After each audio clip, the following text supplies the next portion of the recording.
This is Dott TV. Dott TV. Dott TV. Yeah. Dott TV. Yeah.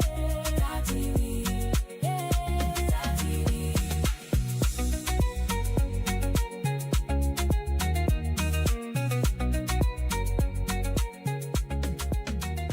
Dott TV, the heart of the matter. Wake up with us every morning. We'll bring you news at its peak. Accurate and factual report. Morning Dew, where every sunrise begins with inspiration and fresh perspectives. Hello there, very good morning to you and welcome to Morning Dew on Dott Television. I am really excited because of what transpired yesterday at the World Cup. Well, I'm a football fan, you don't mind me. We'll come to that. My name is Henry Uzo. Success, Benjamin is with me in the studio. Good morning. How are you doing, Uzo? I do so good. You know what? The African team did well yesterday. South Africa beat South Korea.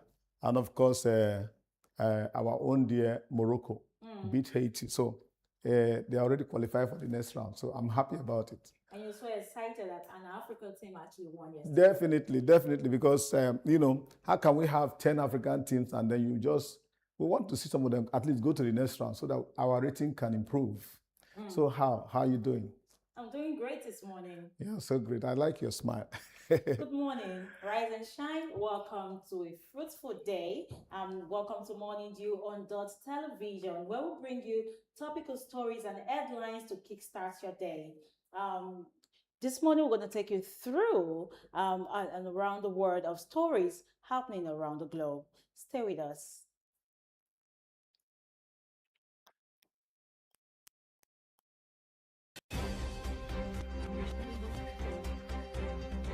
Wake up with us every morning. We'll bring you news at its peak. Accurate and factual report. Morning Dew, where every sunrise begins with inspiration and fresh perspectives.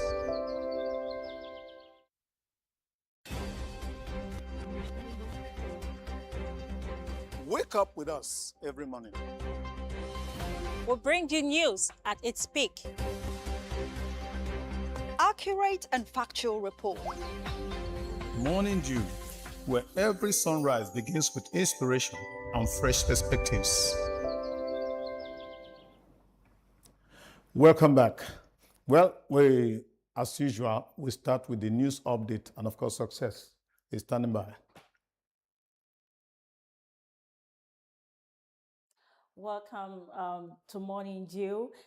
Here we begin with a news update for the day, bringing you stories happening in Nigeria, and we have Air Peace Chairman seeks presidential intervention for the aviation sector, and also we are saying the chairman of Air Peace, Dr. Allen Onyema, has called on President Bola Tinubu to grant aviation stakeholders an audience, warning that multiple taxes and charges imposed on operators could threaten the survival of domestic airlines. Speaking in an exclusive interview, Onyema described Nigeria's aviation industry as one of the most challenging environments for airlines operations. He cited high borrowing costs, insurance premiums, aircraft acquisition expenses, and regulatory charges as major obstacles facing operators. Defending the cost of domestic air travel, Onyema maintains that Nigerian airlines offer some of the cheapest airfares globally despite the difficult operating conditions. The Air Peace boss noted that while many foreign airlines acquire aircraft through low-interest leasing arrangements, Nigerian operators often purchase aircraft outright and obtain loans at interest rates exceeding 30%. Here, he further stated that some domestic routes still offer fares as low as 95,000 naira, which translates to less than 60 US dollars. Also, I don't know how you see that we still have flights for as low as 95,000. That's a good one anyway. And Nigeria discovers major mineral deposits in Kaduna. So I'm talking about Nigeria and the Kaduna mineral deposit here. So Nigeria has recorded a major breakthrough with the discovery of a world-class polymetallic mineral province in Kaduna State, verified by the Nigerian Geological Survey Agency. The site contains high-grade deposits of platinum group metals, gold, nickel, copper, lithium, and rare earth elements. Minister of Solid Minerals Development Dele Aleke announced the discovery, describing it as a milestone that positions Nigeria as an emerging hub for strategic minerals critical to the global green energy transition. And also, he said, to boost local value addition and discourage the export of raw materials, the federal government is supporting a $400 million rare earth and critical minerals processing plant in Nasarawa State. And that is it for, and here we have the disabled persons here having a protest that they have been left out in the society and the government is not looking out for them and no one is ready to employ them. So yesterday, a group, the Center for Citizens with Disabilities, CCD, on Friday staged a protest in Abuja to decry the continued discrimination against persons living with disabilities. The group said that despite the signing of the Discrimination Against Persons with Disabilities Prohibition Act by former President Muhammadu Buhari in January 2019, little progress has been made in addressing their concerns. The protesters embarked on a sensitization walk, calling on the federal government to establish a commission dedicated to the welfare and protection of persons with disabilities. They also urge authorities to ensure the full implementation of disability rights laws, equal employment opportunities, and greater inclusion in government programs. The protest is part of ongoing advocacy efforts by persons with disabilities to secure equal rights, accessibility, and improved welfare across the country. I think this person has the right to be inclusive in what in the country's affair. So we have here for DR Congo recorded more Ebola cases, saying we have the Democratic Republic of the Congo, DRC, is battling an outbreak of the rare Bundogel strain of the Ebola virus, officially declared on May 15, 2026. Yes, so this marks the country's 17th Ebola outbreak. And as of late June, health authorities have recorded 1,094 confirmed cases and 277 deaths, with a fatality rate of about 26%. The outbreak is concentrated in Ituri province, which accounts for 997 cases, while North Kivu has 94 cases and South Kivu has 3. The virus is severely affecting displaced persons, particularly at the Kigo's displacement camp in Bunia. Uganda has also reported 20 confirmed cases and 2 deaths, with several infections linked to the DRC, which is the Democratic of Congo. Unlike the Zaire station, there is currently no proved vaccine or specific treatment for the Bundibugyo virus. The World Health Organization has described the situation as a catastrophic collision of diseases and conflicts as ongoing insecurity continues to hamper response efforts. Now, this takes us to our foreign scene where we have the heat wave red alert in UK, Spain, and Italy. There is a red alert for heat wave saying in France, recorded breaking temperatures forced the closure of the Afritour, the postponement of schools examinations, and shutdown of hundreds of schools. Authorities have also reported several drowning deaths as people sought relief from the extreme heat. In the United Kingdom, a rare red extreme heat warning was issued as temperatures climbed above 36 degrees Celsius. The heat disrupted major transport services, including rail network, and led to the closure of many schools. Spain recorded some of its hottest June temperature on record, reaching 44 degrees Celsius in some areas, while Italy placed 16 cities, including Rome and Milan, under the red heat wave alert. Although temperatures are beginning to ease in some regions, authorities remain on high alert as the extreme weather continues to pose risk to public health and infrastructure. And that brings us to the news. That's a news update for this morning on Morning Dew. Don't go away. Stay with us. We'll be right back. Wake up with us every morning. We'll bring you news at its peak. Accurate and factual report. Morning Dew, where every sunrise begins with inspiration and fresh perspectives. Yes, you're welcome back. And of course, we go straight to the papers. But before we go to the papers, what you read about Ebola, I hope that Nigeria is getting alert to ensure that it's not exported to Nigeria because it's an issue of concern.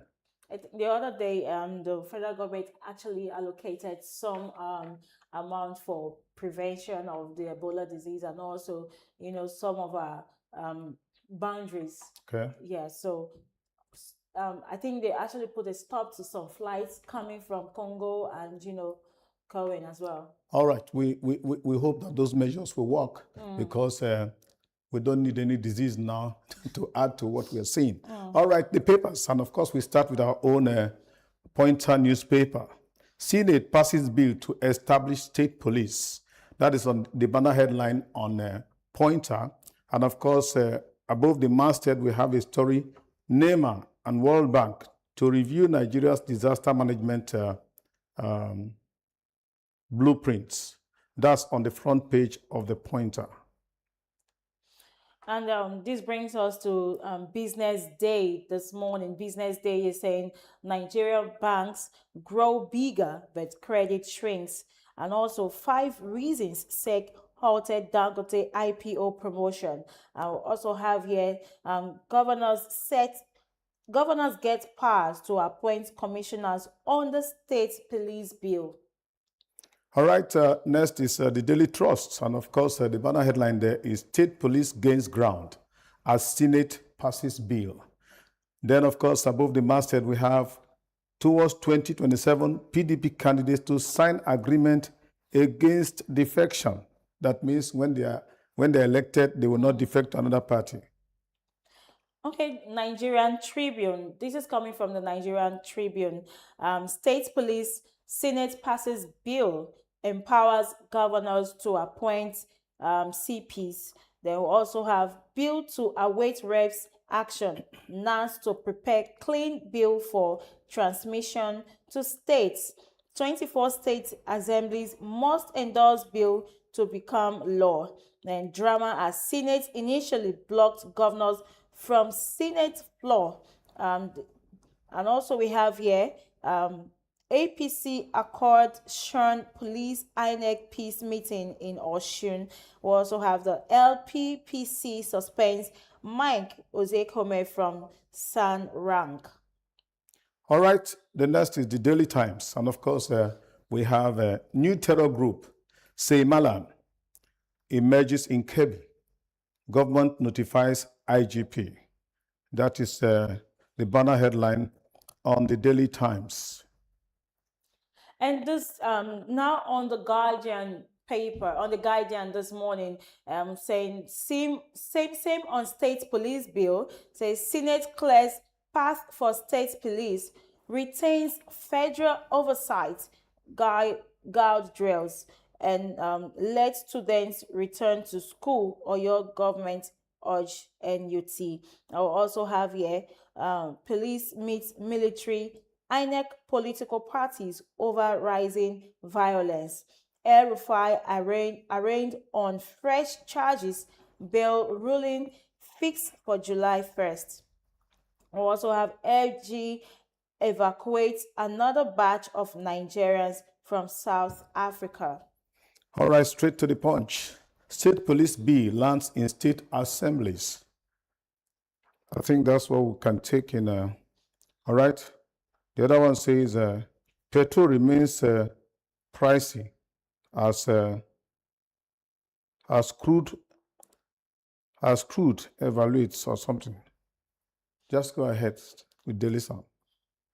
Right here in Daily Sun, this is Governor Uba to criminals. You can run, but you can't hide.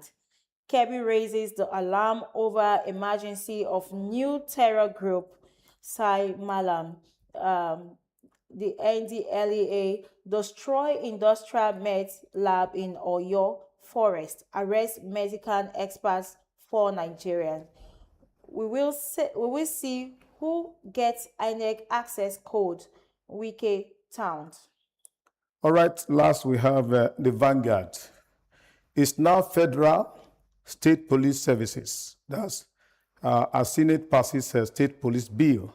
The new name is now Federal State Police Services. Then, of course, down there on the paper, we have FG orders banks, orders to freeze assets of terrorism financials. Those are the headlines for this morning. We'll go on a short break. When we come back, we'll go straight to the analysis of the major issues raised on the headlines. Stay with us. Wake up with us every morning. We'll bring you news at its peak. Accurate and factual report.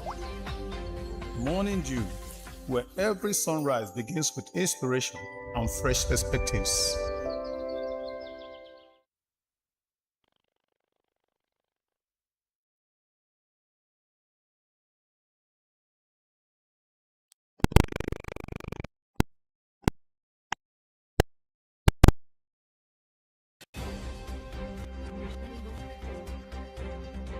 Wake up with us every morning. We'll bring you news at its peak. Accurate and factual report. Morning Dew, where every sunrise begins with inspiration and fresh perspectives.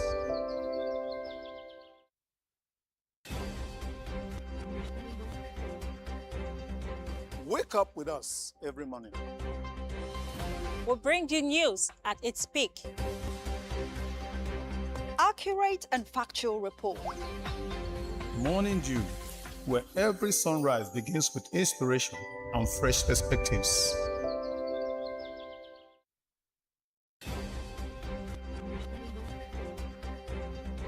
Wake up with us every morning. We'll bring you news at its peak.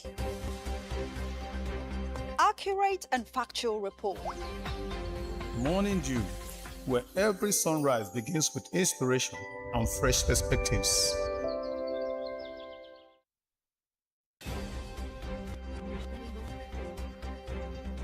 Wake up with us every morning. We'll bring you news at its peak. Accurate and factual report.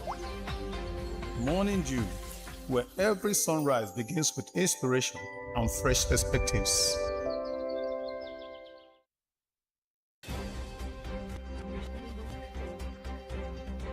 Wake up with us every morning. We bring you news at its peak. Accurate and factual report. Morning Dew, where every sunrise begins with inspiration and fresh perspectives.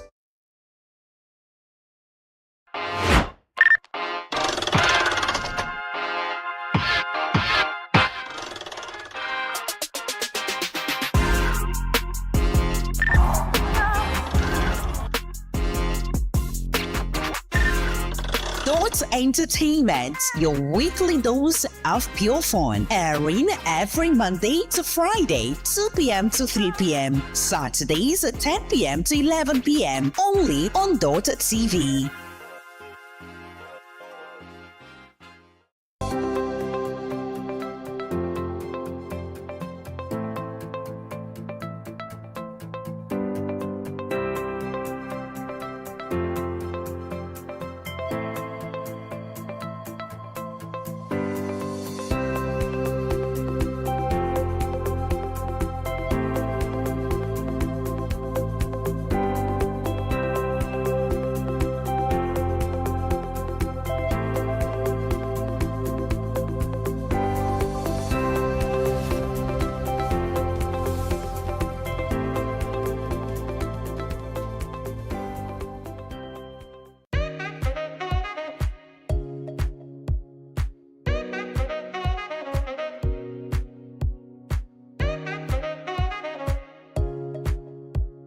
We impose extra burden on the masses. I feel your pain. Only humility will lead us to unity, and unity will lead us to peace. Go to the market and sell their products.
Of Asaba, where the street tells the stories every single day. From the corridors of powers to the decisions shaping governance and politics in Delta and Nigeria.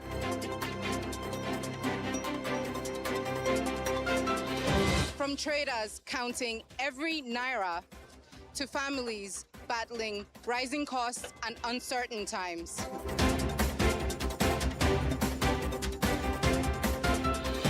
From football pitches to sporting successes to the major developments making the headlines all over the world. And from the untold human stories, the struggles, victories, resilience, and hope of the everyday Nigerians. This is the news beyond the headlines. Dott TV News Hour. your trusted window to stories that truly matter to the people. Here, we don't just report events, we tell the human stories behind them.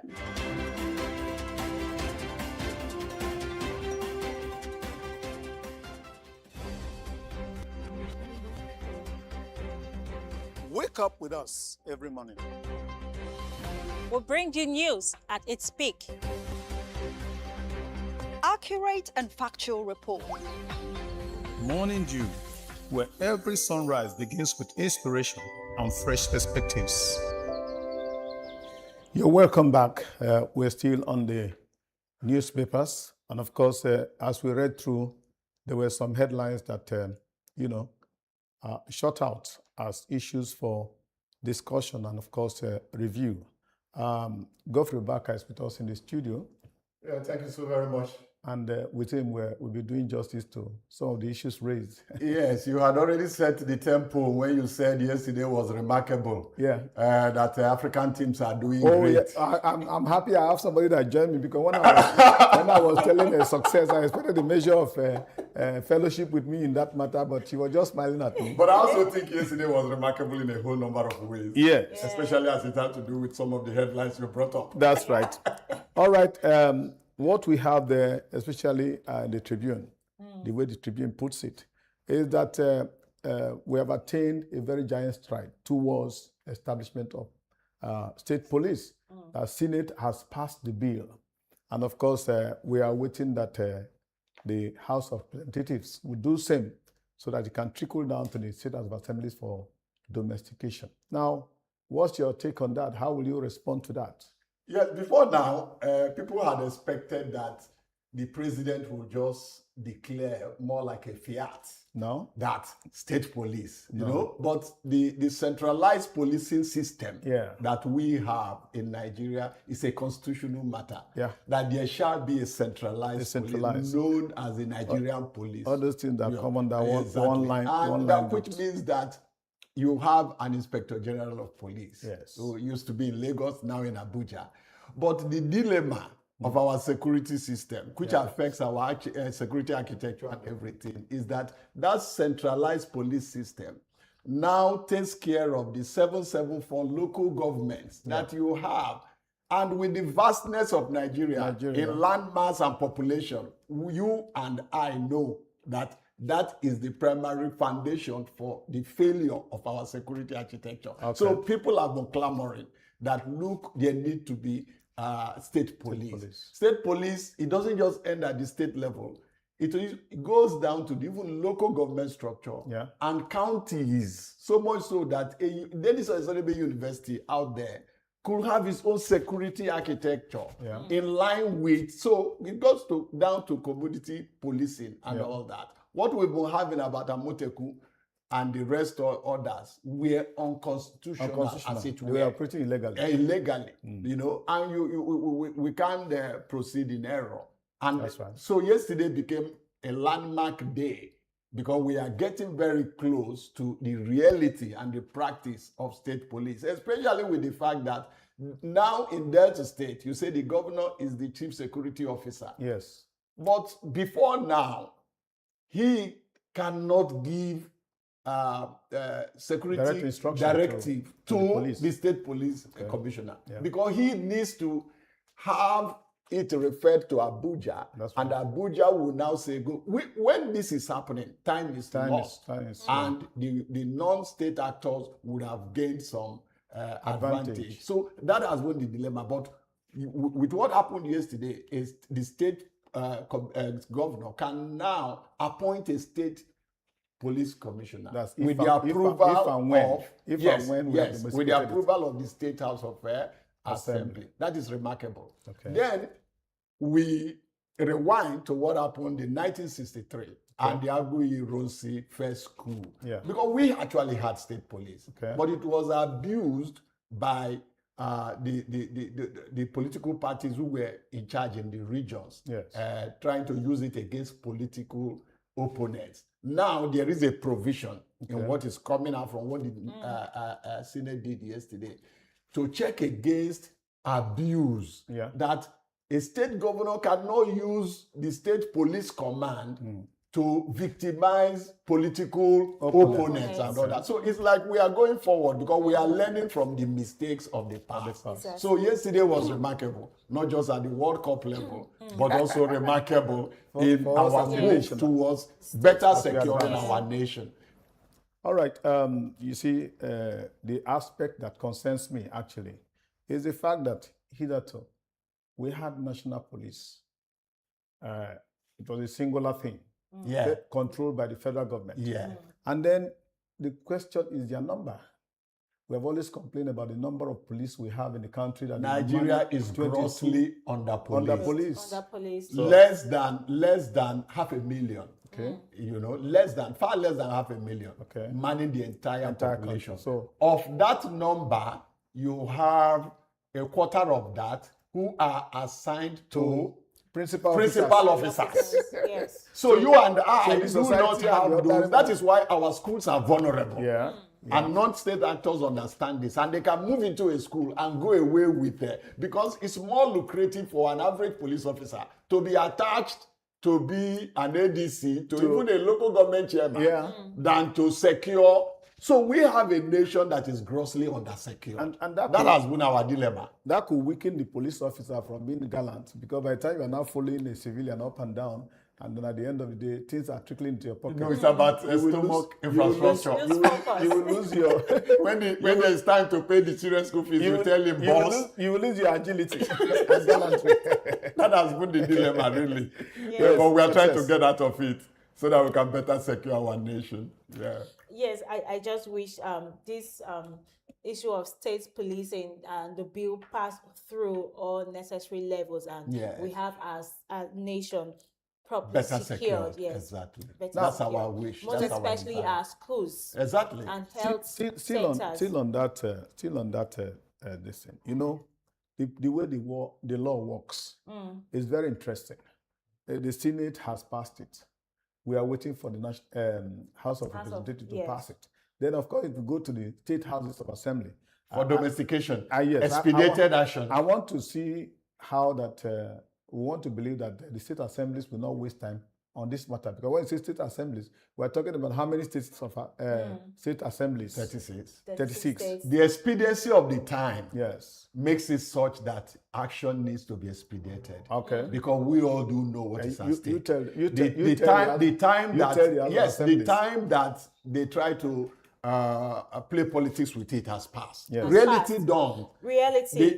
Initially, it was believed that, we use the centralized police system during election and all that, so that they work for a particular party.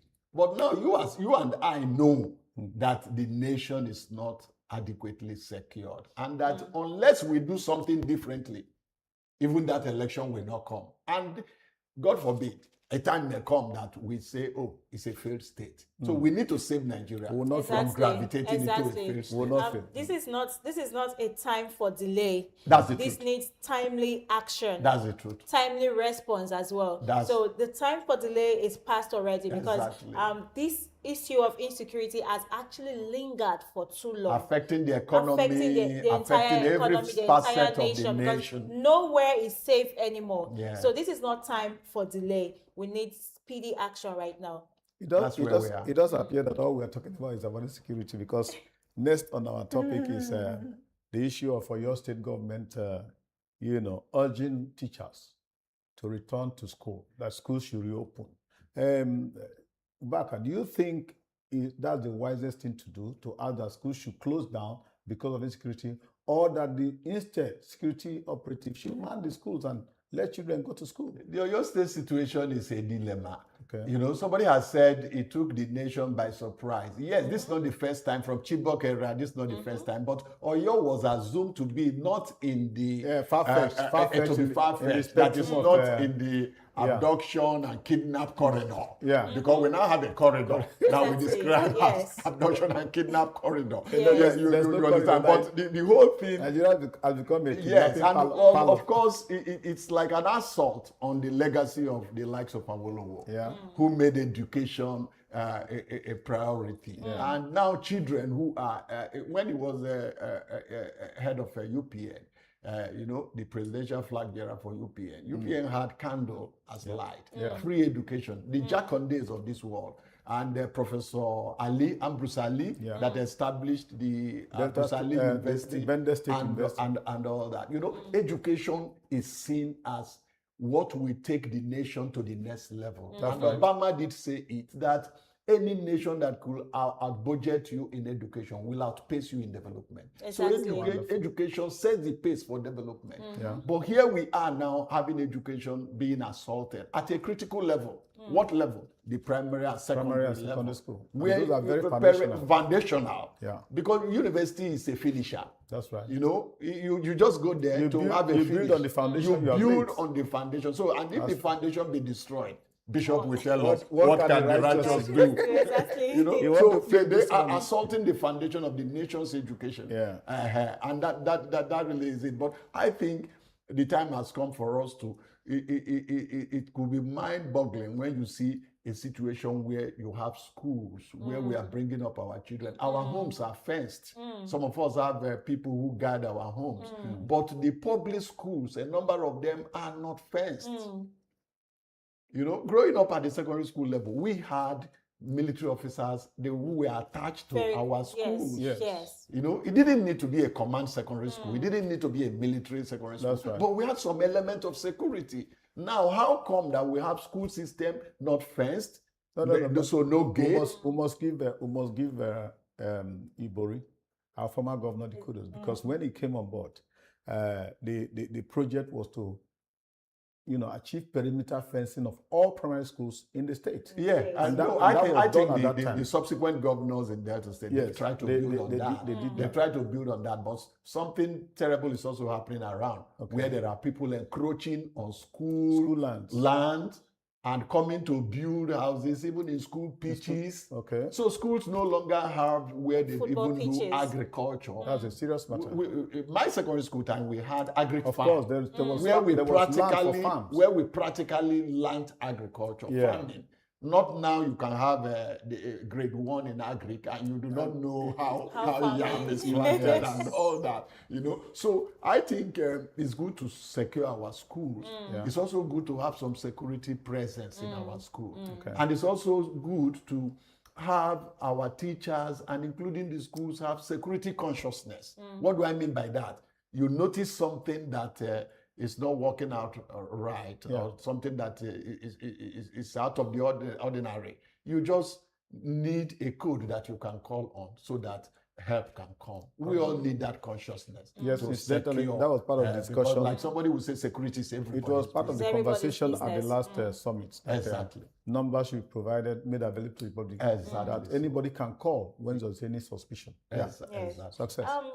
I think what the Oyo State governor should do before asking schools for resumption, at least put in place proper security for students and teachers to ensure their safety before asking them to return back to school or requesting that school reopens for that trajectory is lecture. understandable. It's understandable. Education is fundamental. It's important. It's signpost the future, but life is also important because it's for the education is for the living, and you understand. So we need to put the structure there to ensure, for people, because I can imagine the psychology of a child who is studying in an environment where if anything happens, he imagines that, they have come again. Education can only achieve its goal in a secured environment. So I think beyond the federal government, now that we are working towards this security architecture that involve the communities, involve the state, all hands should be on deck to better secure our communities. All right, we'll continue with analysis and a review of some of the headlines in the newspapers. Stay with us. We'll be back shortly.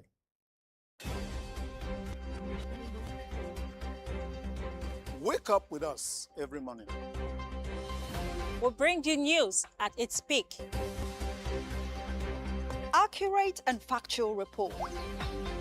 Morning Dew, where every sunrise begins with inspiration and fresh perspectives. Yes, the lab. Yes, welcome back.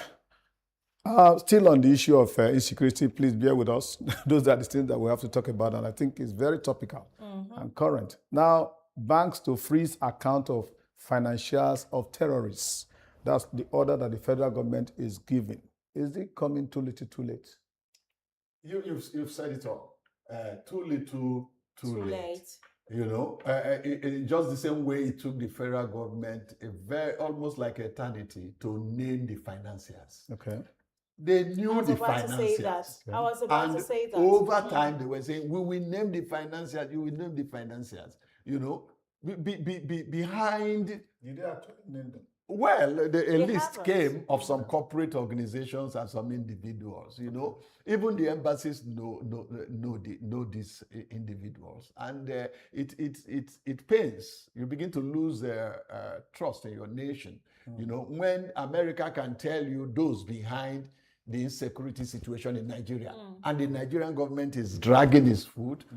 Somebody says lack of political will. Lack of political will, even when they know, so that it doesn't hurt their political ambition and aspiration. And so they pretend not to know. That they do not know. Meanwhile, you are now gambling with the life of our children, with the life of... Is it not mind-boggling that generals, both serving and retired are dying in the hands of bandits? Of terrorists. Does it not touch you that there's even a policy where they say some terrorists are repentant, are repented? You know, what's the yardstick with which you measure a repented? You are recycling criminals. You are recycling criminals, and they are infiltrating our security system, weakening our structure. And the next thing they want to do now, they said, for us who are in the media, not to underreport the activities of the military, Nigerian military. They now need some of us to follow them at the forefront, war zones, so that we know what they are doing. You know, in this era of IT, I don't need to go with you to the war zone. You know, you say when it bleeds, it leads. You understand? And bad news in the newsroom is good news. Yeah. And that's why it appears Nigerian newspaper, they play up issues of terrorism. But again, we are giving journalists some level of education and leverage that, look, there should be a nation for you to practice your journalism. That's right. And the bandits have a way of trying to drag headline.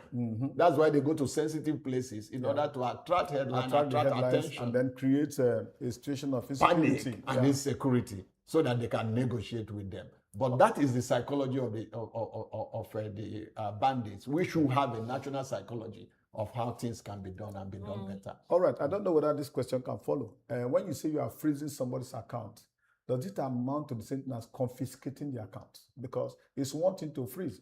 Freeze means you can operate. But confiscate is to seize the money that is found there. One comes before the other. Yeah, okay. You identify the account. Yes. You have evidence of what has come in and what has gone out through that, and the purpose. And you know you can trace it, link it to terrorism. Yeah. Then of course you freeze. You know, from freezing, of course, over time it can become confiscated as public fund. Exactly. All right. And this also brings me to this. Don't you think having these bandits or terrorists, that we call them, the federal government said they are repented terrorists, and they are being, reintegrated into the mainstream of the military system. Yes. So yes. Don't you think it is the reason for the rise of these bandits or banditry happening right now? Well, if you listen to those who came up with that policy, I did listen to one of the retired generals, Erabo, when he spoke. He gave a lecture in Asaba, Delta State. And he said they came up with that because that is not the hardened terrorists, that they are giving them window of, that some of them were coerced by circumstances into it. Yes. And so when you take them through, just like a prison setting. It's like debriefing them. Debriefing them. Just like the prison setting. Do they say call them prison? Correctional centers. Correctional centers. Just like the correctional centers. Yeah. That is not the end road, but it's meant to correct them so that they can be reintegrated into the society. That's what they are trying to do. You know, but of course, you know that for every good policy, a policy is as good as its implementation. It can be subverted. For every good policy, can be subverted. So it may have been subverted, creating the kind of scenario we are seeing now, where they are now acting as spies and weakening the nation's military and security architecture. Too bad, really. Too bad. Well, not as if to add, is it insult or salt to injury? Still on this issue of insecurity, we just heard that in Kebbi State, a new terrorist group has emerged. And I don't know, they are informing the Inspector General of Police that there's a new group now that has emerged in Kebbi State. Yeah, because of the business around it. Okay. By the time you kidnap people, whether mass kidnap or in schools, and they negotiate with you, and the government negotiates. That's why there are people who are saying, don't negotiate with them. Let it be fire for fire.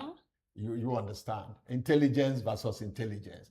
But by the time you negotiate, and by the time money changes hand, of course you know that there is a financial system that is around the criminality, the criminal network that is already ongoing. So most thieves are not caught at the point where they are committing their robbery. It's at the point of sharing the loot. So it's not out of place that ideologically or issues of sharing of their booties may have led to the emergence of a new group. But what that means is that the Nigerian military security need more alertness. All right, so that we can end with terrorists. We know that these things, violence, criminality, is associated to influence. People who take drugs, who abuse drugs, people who indulge in all manner of consumption of illicit, and some element of religious radicalism. No, but then whether by the time you are indoctrinated, yes, that's a step. But it becomes easy for you to be violent when you are under influence of alcohol. That's true. Or drugs. That's true. Now, a meth lab has been discovered in Oyo State. They say it's of industrial quantity. Now, what should be done to such people when eventually they are caught? I doubt. What is the recommended? I doubt if it is wrong on this platform to give kudos to NDLEA. Marwa has he deserves all the national award that he could, from the days of a military administrator in Lagos State to every office he steps in. He leaves some remarkable footprints, and he is doing greatly. But the issue of drugs, the med lab is there because there is a market. There is a market for it, and there is market for it because even in Delta, there are also consumers. There are consumers, you know, not too far away from a particular corridor in Delta. We see where there are little boys who sell these things, and even when the police come, metropolis, exactly, they run into some tunnels and all that. Can they be smoked out of that tunnel? Even when you pick up those ones, they are but the peddlers. The real barons are somewhere. Sponsors are somewhere. And we all do know that if you want to weed out a particular place, you go to the root. You go to the root. So identifying that place is a good one, you know, and also ensuring that it's no longer in operation is also good. The consumption is both at the state level and national. They are exporting, and all along the streets in the nation now, you see, even in our secondary schools, because they have foreigners among them as well. Yes, you see children who are, and some persons think that it gives quick money, and that is the way to go. Yes, it may give some level of money, but it is destroying destinies and is fueling criminality in our violence, in terrorism in our nation. And so I think every state actually needs to come out seriously now that we are breaking down security to the state level and have everyone who is behind this, critically dealt with so that the situation can be arrested. All right, on a final note, so that we don't end on a note of sadness and the investment climate of Delta State. The state governor was talking about it. So what's your take on that? I guess that may have been where they were inaugurating yet another branch of Zenith Bank at Osubi. Where Delta has a climate that is investment friendly. And that is why it's one of the growing states. Apart from the natural ambience, the facilities in there, you'll find out that, especially with the civilian era, from the days of the Buri up to now, the state has become a compelling tourism destination. You move out of these premises, you see people shooting Nollywood and everywhere. These are things you cannot do in some parts of the country. People in the southeast are relocating from Lagos and other places to come to Asaba just by the brink of the River Niger. And making life expensive for us. But also expanding the opportunities. Well, that does it for paper review for this morning. We have been with Godfrey Obaka, who joined us for the analysis. And of course, Success is always here with me. We'll take a break now. When we come back, Morning Dew continues. Thank you for staying with us. Thank you so very much. Wake up with us every morning.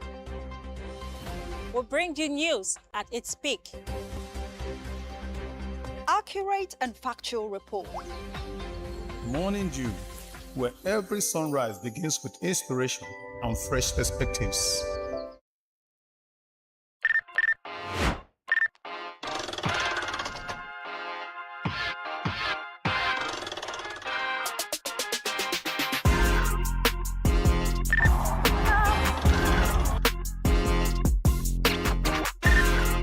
Dott Entertainment, your weekly dose of pure fun, airing every Monday to Friday, 2 p.m. to 3 p.m. Saturdays, 10 p.m. to 11 p.m. only on Dott TV.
We impose extra burden on the masses. I feel your pain. Only humility will lead us to unity, and unity will lead us to peace. Go to the market and sell your products.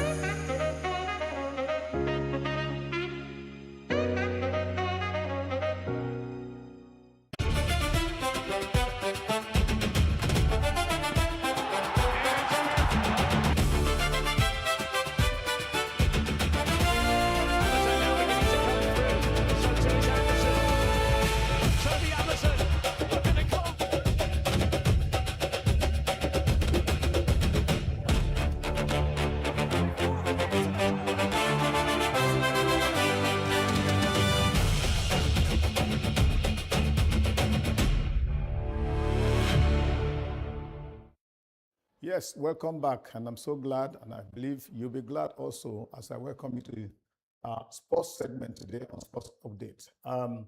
Anthony Uche is in the studio. How are you today? I'm doing very well. I hope you're happy because I'm happy. Happy for who? For what? Happy for Africa.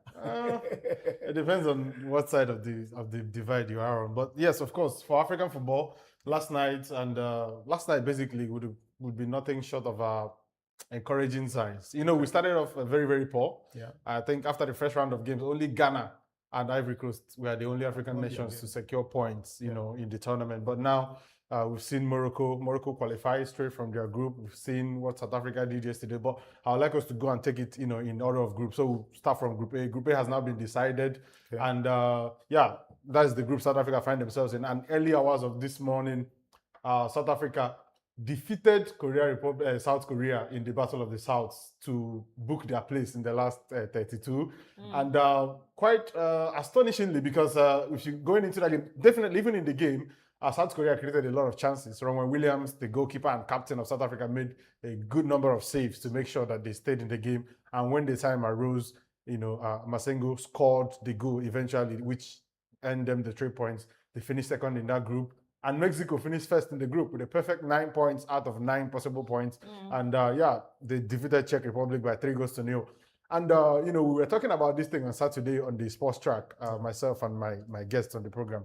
I asked them how much of an advantage will it be that Mexico will play their next 3 games. That's this one included, and then the next 2 in the round of 32 and round of 16 at the Azteca Stadium.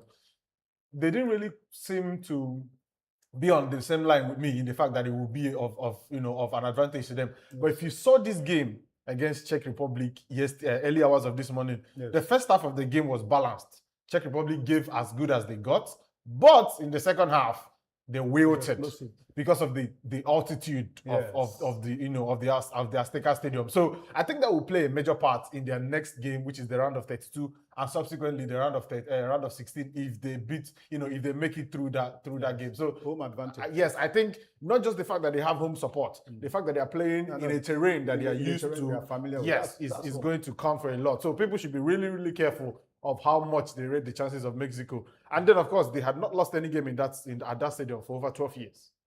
For over 12 years at the Azteca Stadium. That only goes as far as possible to show you how much of an advantage it is for them. And then, of course, talking about the group as well, Guillermo Ochoa, whose picture you saw a few moments ago being tossed in the air by his teammates. Yes, he's brought down the chapter, the curtain on the fantastic, fantastic career, especially at the World Cup. He made the appearance in the second half yesterday, captaining his side, and that meant he had appeared alongside Cristiano Ronaldo and Lionel Messi at 6 different World Cup tournaments. That is a record in its own. And then, of course, he will retire at the end of the World Cup. So for him, he started his career at the Azteca Stadium for Mexico. And early hours of this morning as well, he practically ended his career at the Azteca Stadium as well. And he will bow out an absolute legend of the game, especially in Mexico. He is one of those players who, for their clubs, you don't hear or see a lot about. But whenever the World Cup is around, yes, whenever the World Cup is around, I mean, just ask Brazilians about him. Ask Neymar about him, what he did to them in the 2018 edition of the World Cup and, so many other games as well that he's had. So we'll move on to Group B as well, where we saw Switzerland defeat Canada yesterday. Yeah. Canada qualified, but what it means is that what Mexico and USA will enjoy, Canada will not enjoy, because they will now have to move over to Los Angeles for the round of 32, which means they lose the home advantage that they would have enjoyed if they won that game and topped the group yesterday. Ruben Vargas and one of the breakout young stars of this tournament so far, Johan Manzambi, scored, and the goal from Promise David eventually was not enough for Jesse Marsh's men to bring any sort of parity in that game. So like I said, the group has also now been decided with Canada second and Switzerland first. But also in the other game in Group B as well, Bosnia and Herzegovina salvaged something. In fact, they dismantled Qatar by a whooping 3-1. And that meant they qualified as well as a third place team. As you can see there, 4 points, -1 goals difference. 4 points should be enough for them to qualify for the next round. And they will most likely come up against the United States of America in their round of 32 game. And then, of course, to the next group in the tournament that played yesterday, the group that contained Brazil in it. And Brazil dealt Scotland's hopes of qualifying very, very big blow, because Vinicius Jr. was on fire yesterday and they defeated Brazil by 3-0. And that win for Brazil means they topped the group. Yes, against Scotland, means they topped the group ahead of Morocco, another African nation, who also make it to the round of 32.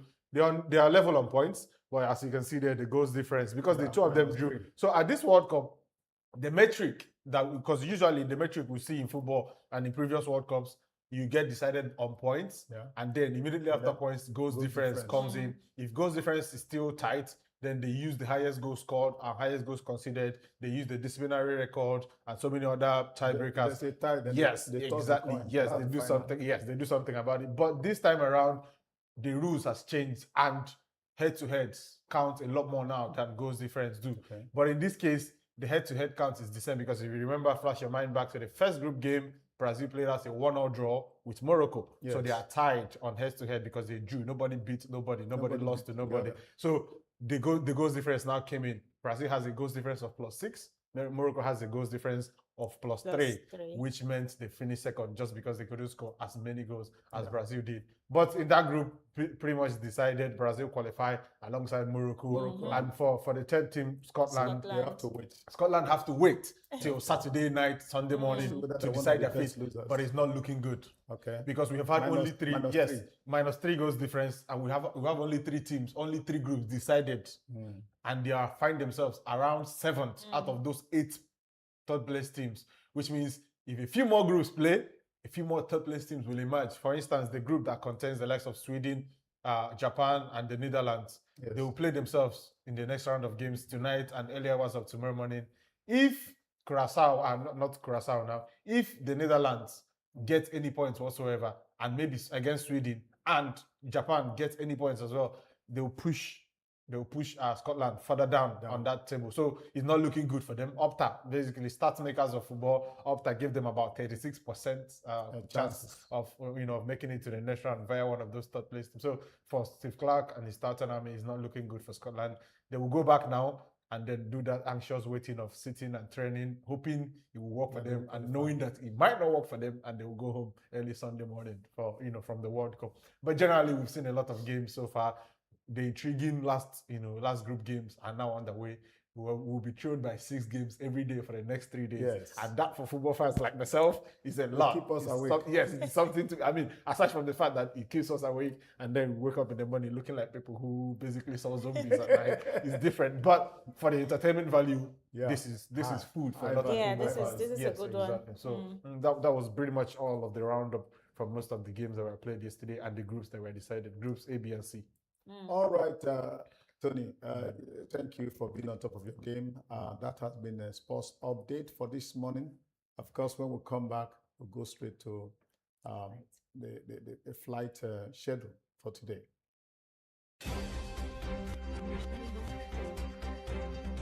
Wake up with us every morning.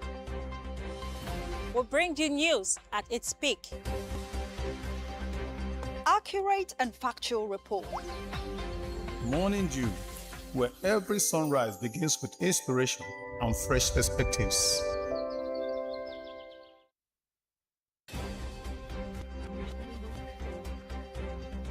Wake up with us every morning. We'll bring you news at its peak. Accurate and factual report. Morning Dew, where every sunrise begins with inspiration and fresh perspectives.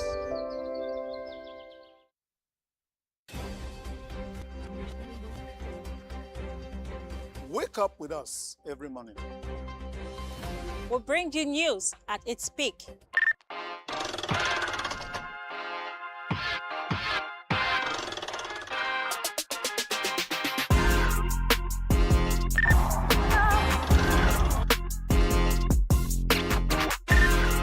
Dott Entertainment, your weekly dose of pure fun, airing every Monday to Friday, 2 p.m. to 3 p.m. Saturdays, 10 p.m. to 11 p.m. only on Dott TV.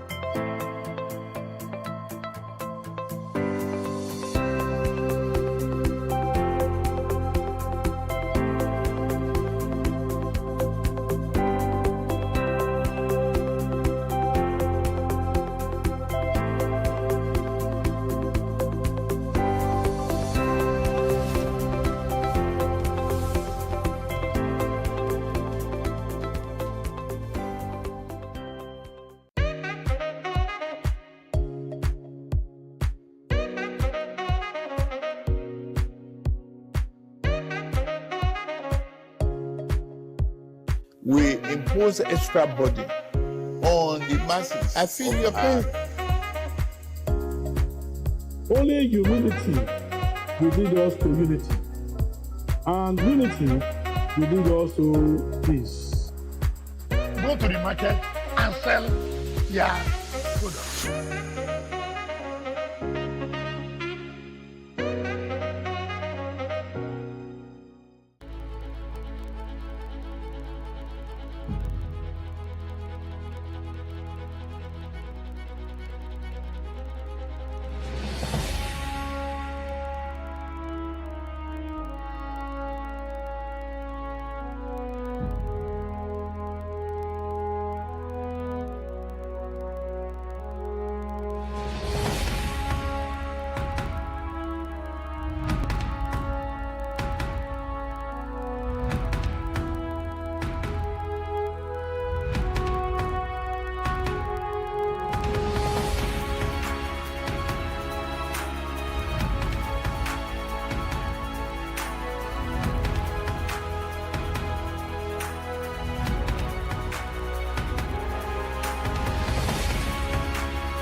Good morning and welcome to Morning Dew on Dott Television. And right about now, we bring you the flight schedule for the day. Okay, so we'll begin with the Air Peace this morning. We're having flight schedule for Asaba to London. We have 12:10 p.m. to 6 a.m., which is scheduled for 18 hours 10 minutes, and we have 6:40 p.m. to 6:20 a.m., 11 hours 40 minutes. London to Asaba, 11:10 a.m. to 8:10 a.m. That's for 23 hours 20 minutes. We'll also have 11:10 a.m. to 2:40 p.m. scheduled for 27 hours 30 minutes. Here we have 9:50 p.m. to 11:30 a.m. scheduled for 13 hours 40 minutes. 9:50 p.m. to 6 p.m. 20 hours 10 minutes. Then we'll also have Lagos Asaba for 7 a.m. to 8:10 a.m. 1:40 p.m. to 2:40 p.m. 12:10 p.m. to 1:20 p.m. 6:40 p.m. to 7:40 p.m. Then we have for Lagos to Warri, we have 7:50 a.m. to 8:50 a.m. Also 2:15 p.m. to 3:15 p.m. Warri to Lagos, same Air Peace, 3:45 p.m. to 4:45 p.m. Also 12:30 p.m. to 1:30 p.m. Abuja Warri, we have 11 a.m. to 12 p.m. Warri Abuja, we have 9:20 a.m. to 10:20 a.m. Also, we have Asaba Abuja, we have 8:50 a.m. to 9:50 a.m. We have 3:20 p.m. to 4:20 p.m. Abuja Asaba, we have 10:30 a.m. to 11:30 a.m. And lastly, for Air Peace flight schedule for today, we have 5 p.m. to 6 p.m. And over to the next, which is United Airlines, Nigeria United Airlines. So we have a flight. The flight schedule for today is they have flights for Abuja to Asaba, 7 a.m. to 8 a.m., 1 p.m. to 2 p.m. Asaba Lagos, we have 8:30 a.m. to 9:30 a.m., 2:30 p.m. to 3:30 p.m. Lagos to Warri, we have 10 a.m. to 11:10 a.m. Warri to Lagos, we have 8:30 a.m. to 9:35 a.m. Abuja Warri, we have 7 a.m. to 8 a.m. Warri Abuja, 11:45 a.m. to 12:45 p.m.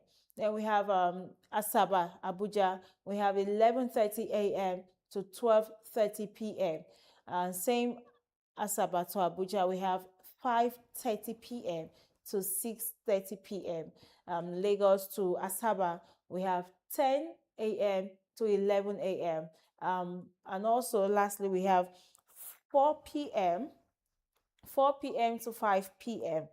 And now we'll move over to the next flight schedule for the day. Talking about Rano Air. Rano Air flight schedule. Lagos Warri, we have 12:20 p.m. to 2:20 p.m. Then Warri Lagos, we have 1:40 p.m. to 2:40 p.m. And over to Enugu Air. Enugu Air for today is flight schedule for today is Abuja Warri. We have 11 a.m. to 12 p.m. Warri Abuja, we have 9:30 a.m. to 10:30 a.m. Lagos Warri, we have 8 a.m. to 9 a.m. Warri to Lagos, we have 12:30 p.m. to 1:30 p.m. Then Lagos to Asaba, we have for 10 a.m. to 11:30 a.m. Then Asaba to Lagos, we have 12:10 p.m. to 1:10 p.m. And that's a flight schedule for the day. You know, as you were just, announcing the flights, I just think I should fly. The other man said, I believe I can fly. Now, I'm feeling like flying. You feel like flying right now. So all right. where do you want to fly to? Anywhere. Now you were announcing flights even to London. Well, we're still on Morning Dew. Stay with us. We have a conversation with the Executive Assistant to the State Governor on Community Development. Yeah, we'll bring you that conversation for now. Keep watching. Wake up with us every morning. We'll bring you news at its peak. Accurate and factual report. Morning Dew, where every sunrise begins with inspiration and fresh perspectives. This is your station. This is Dott TV. Dott TV. Dott TV. Yeah. Dott TV. Yeah. Dott TV. Yeah. Dott TV.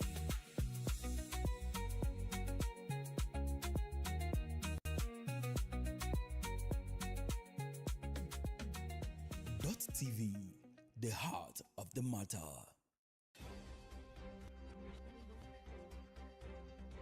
Wake up with us every morning. We'll bring you news at its peak. Accurate and factual report. Morning Dew, where every sunrise begins with inspiration and fresh perspectives. Hello there, and welcome to the Contemporary Talk segment of Morning Dew. On this segment, we'll be discussing something that is important to government and to the people, talking about community development. And to do justice to that, I have a man in the studio who describes himself as a politician par excellence, a man who is frank in his talk, a man who is able to say his mind at every time in every place. Talking about Ogbueshi Honorable Taju Isiche, who is the Executive Assistant to the Delta State Governor on Community Development. He is also the Chairman, College of Executive Assistants to the State Governor in the state. That's the much we can use to welcome Honorable Taju Isiche to the studio. Greetings to you, sir. You're welcome. I greet you. All right. To begin with, let's look at the whole concept of community development as an office in governance. What is the components, or what are the components of community development? When we say community, what are the things about? What are we looking at? Thank you very much. When you talk about community development, it's all about the community. Okay. There's none of us that is living today in the urban area, like the state capital, that does not come from a community. Okay. In fact, even we in the urban area where we reside is still a community. Community is a place where a group of people live and practice their daily activities. And if that is the case, the paramount interest or responsibility of government is the safety, security, and welfare of the people and their property. Hence, this community are to be developed for conducive living. We must have a conducive environment where you can live as a human being. Okay. Number one priority is cleanliness. Cleanliness. Like the Bible says, it says cleanliness is next to godliness. So we must live as human beings who are supposed to be image of God. Okay. Therefore, your community must be developed. You talk about, one of the questions you asked is about the interest or maybe the reason for community development. Yes, as an office. As an office. The governor is there upstairs. Okay. It cannot be everywhere. Hence, it gets some people into government by appointment, someone like me too, to be his eye in different community. Okay. And as we are from those community, it means the governor's presence is there. Our duty is also to collate what we believe are the needs of the community where we come from and channel it to the governor. And by so doing, when the governor also is preparing budget for the year, those ideas, those requests, and those needs of the community will be captured. Okay. And sometimes you see development in your community, you don't know how it comes. It's because somebody is informing the governor about the need of his people. For example, there may be some community that are already blessed with road network. Okay. And they may be lacking in health. Okay. If the next fiscal year budget comes and you are still giving them road, may not be well appreciated. Okay, now that you have gotten to this junction, yeah, let me ask you a question. Most of the time, communities complain that government give them projects that they don't need. They don't look into what they need. Good. And it's like you said, a community is in dire need of water. Yes. And then you bring. That is where I'm going.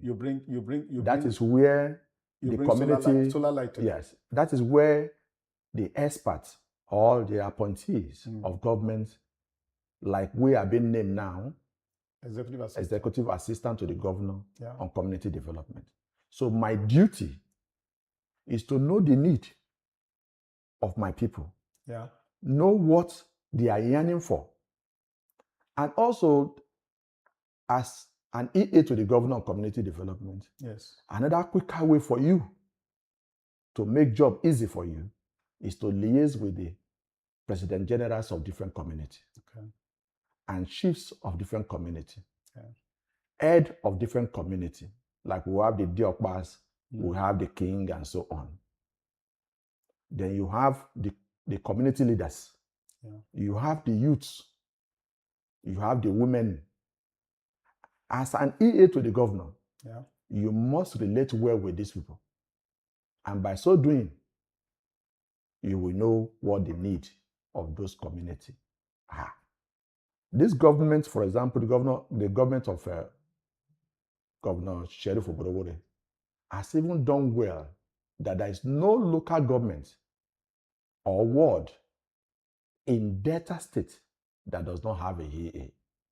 Okay. This is the first time such a thing is happening. So every local government have an EA. Okay.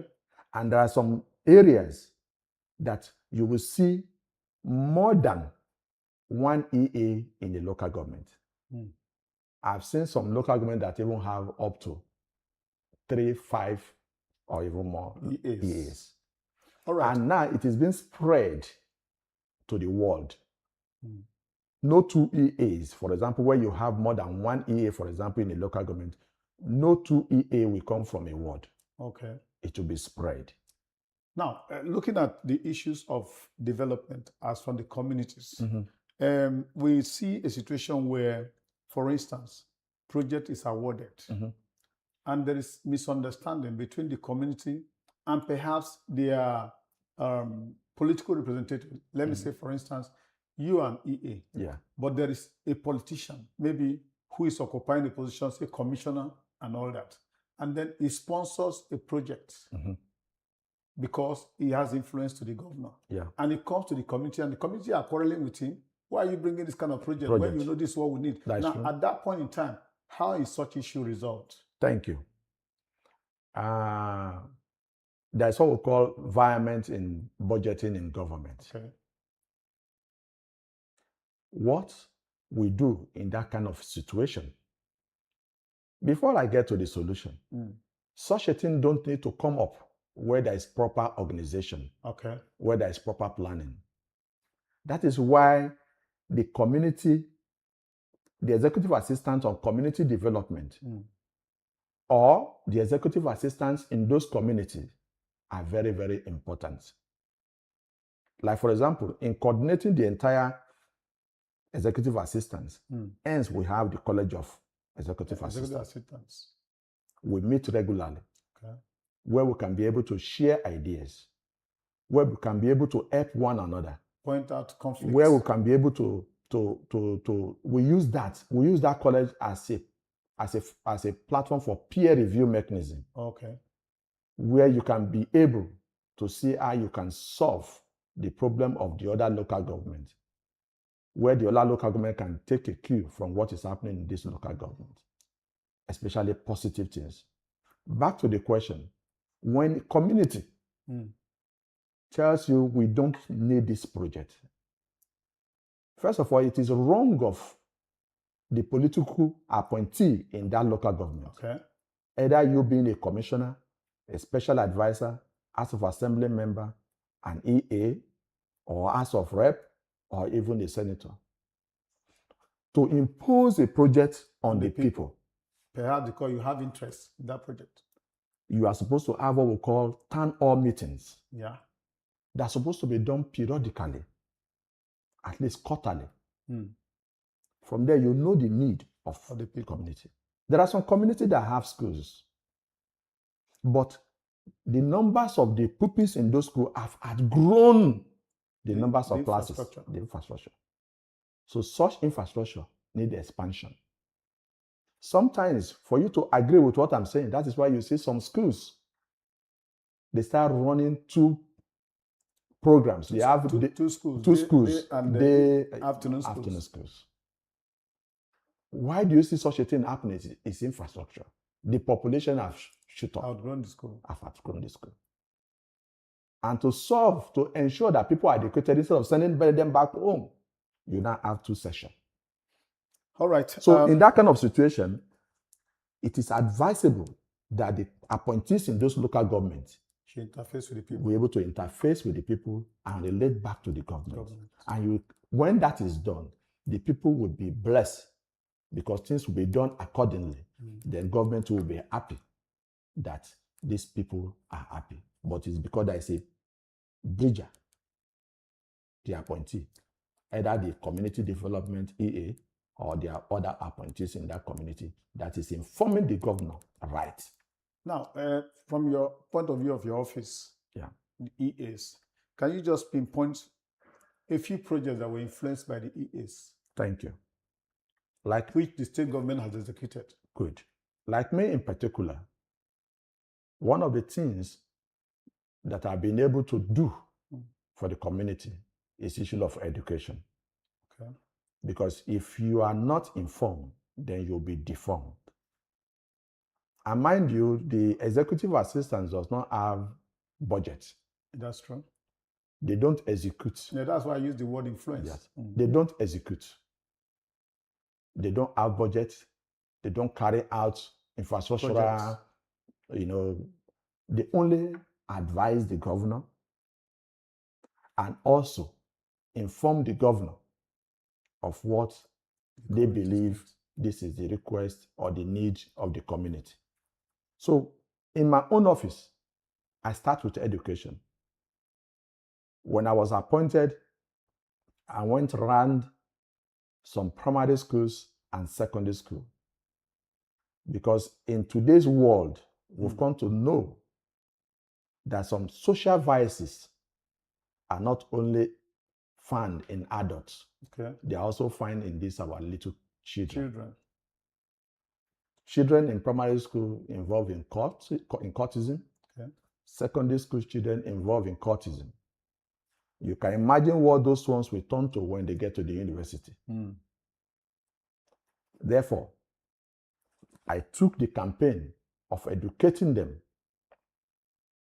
why they cannot or should not involve in this.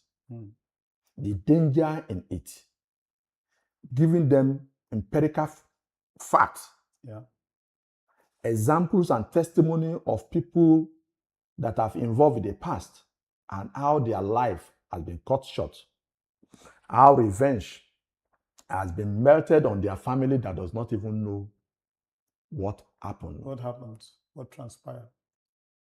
The other one is issue of illicit intakes of drugs and drug abuse. Of drugs.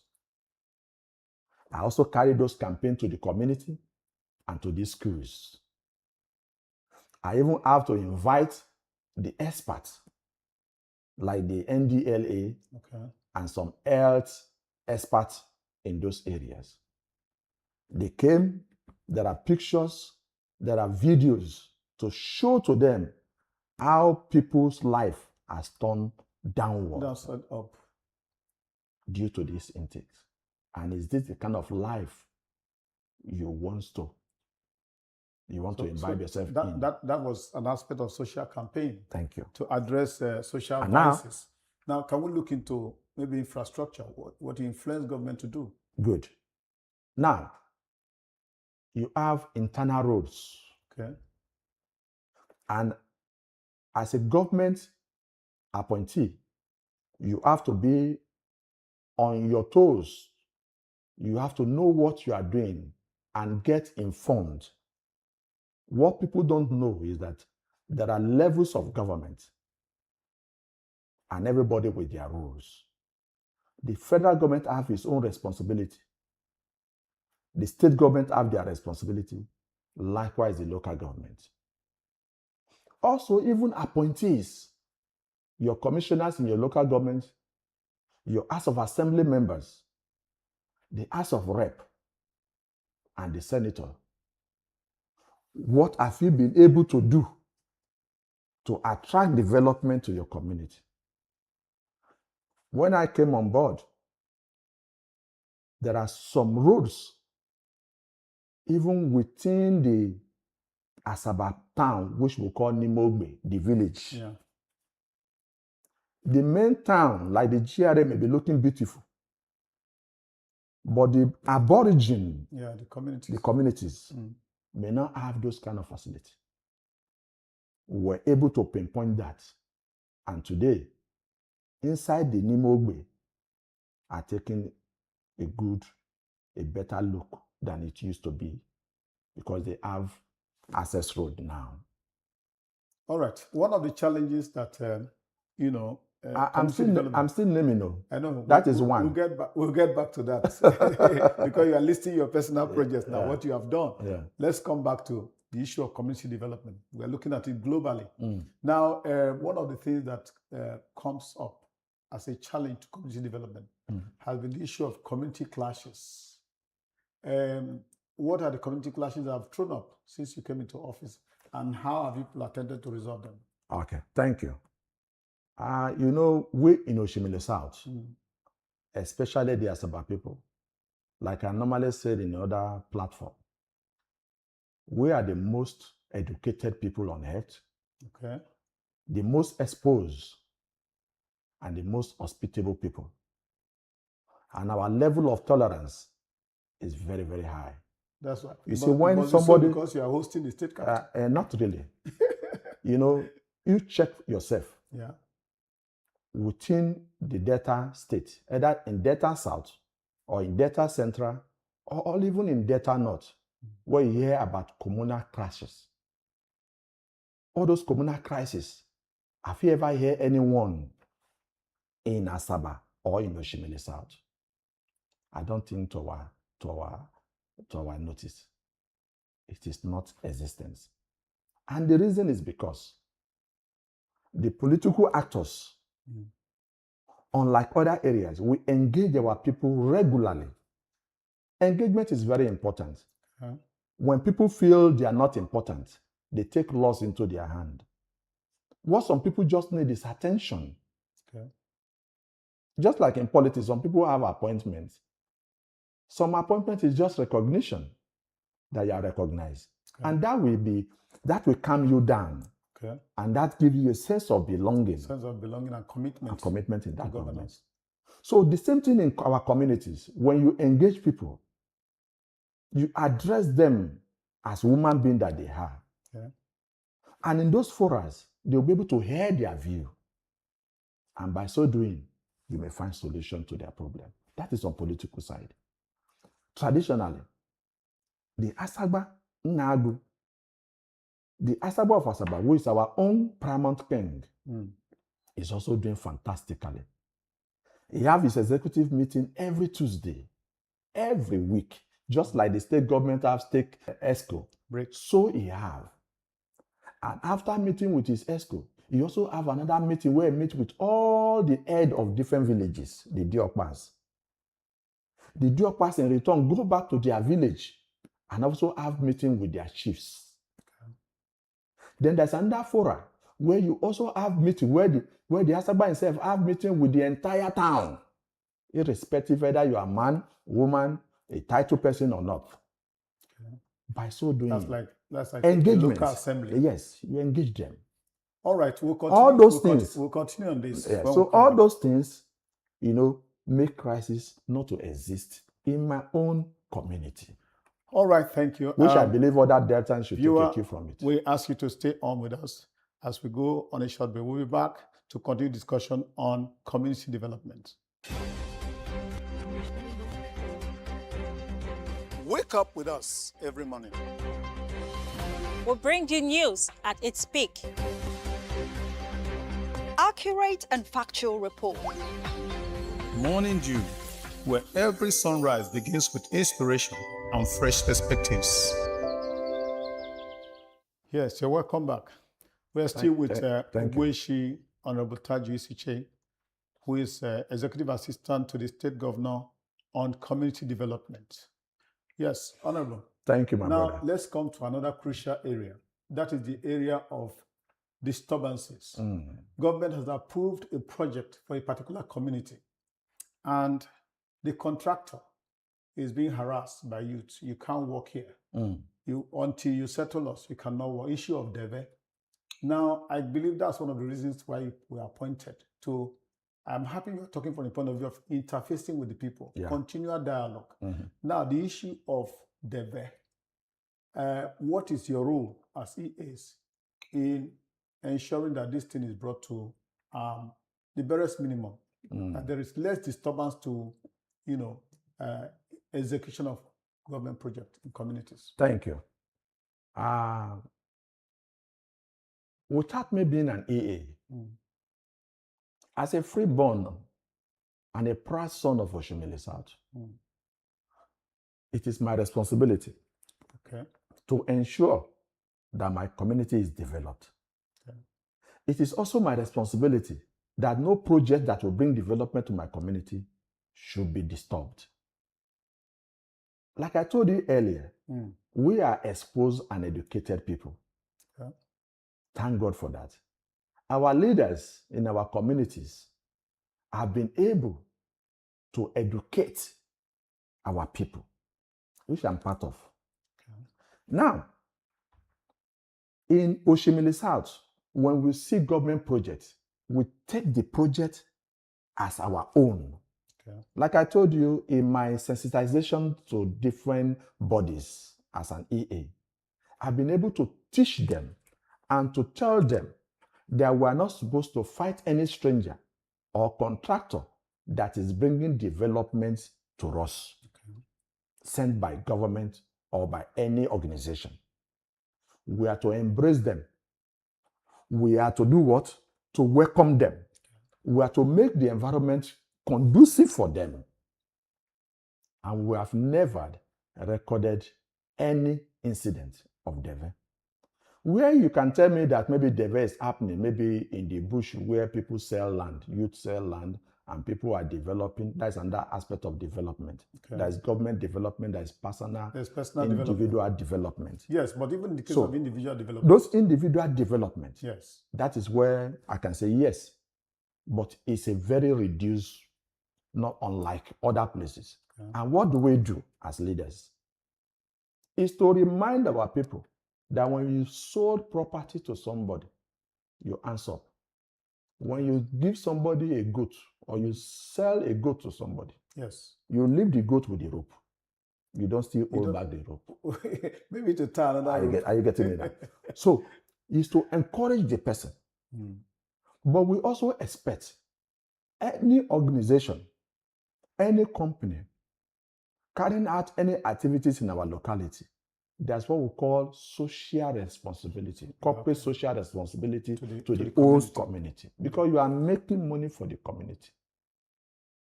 And we, as Asaba people, it's not you giving us money, giving youth money. You can find a project to do for us. You can put health center. You can organize health program. You can give scholarship to our children.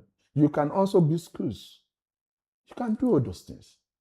You can maybe sometimes, maybe when we are celebrating our festivals, our cultural festivals and so on, you can also do something. So we've taken DEVE that you are talking about to another level. We convert DEVE to development in Asaba Innovation. And that's actually the meaning. DEVE is a short form of development. The DEVE that we are calling today DEVE is extortion. Extortion. Okay. So we don't get involved. There's another area that is of interest. People sell lands, maybe family land to somebody. And then over a period, maybe the land was sold by the elders. Yeah.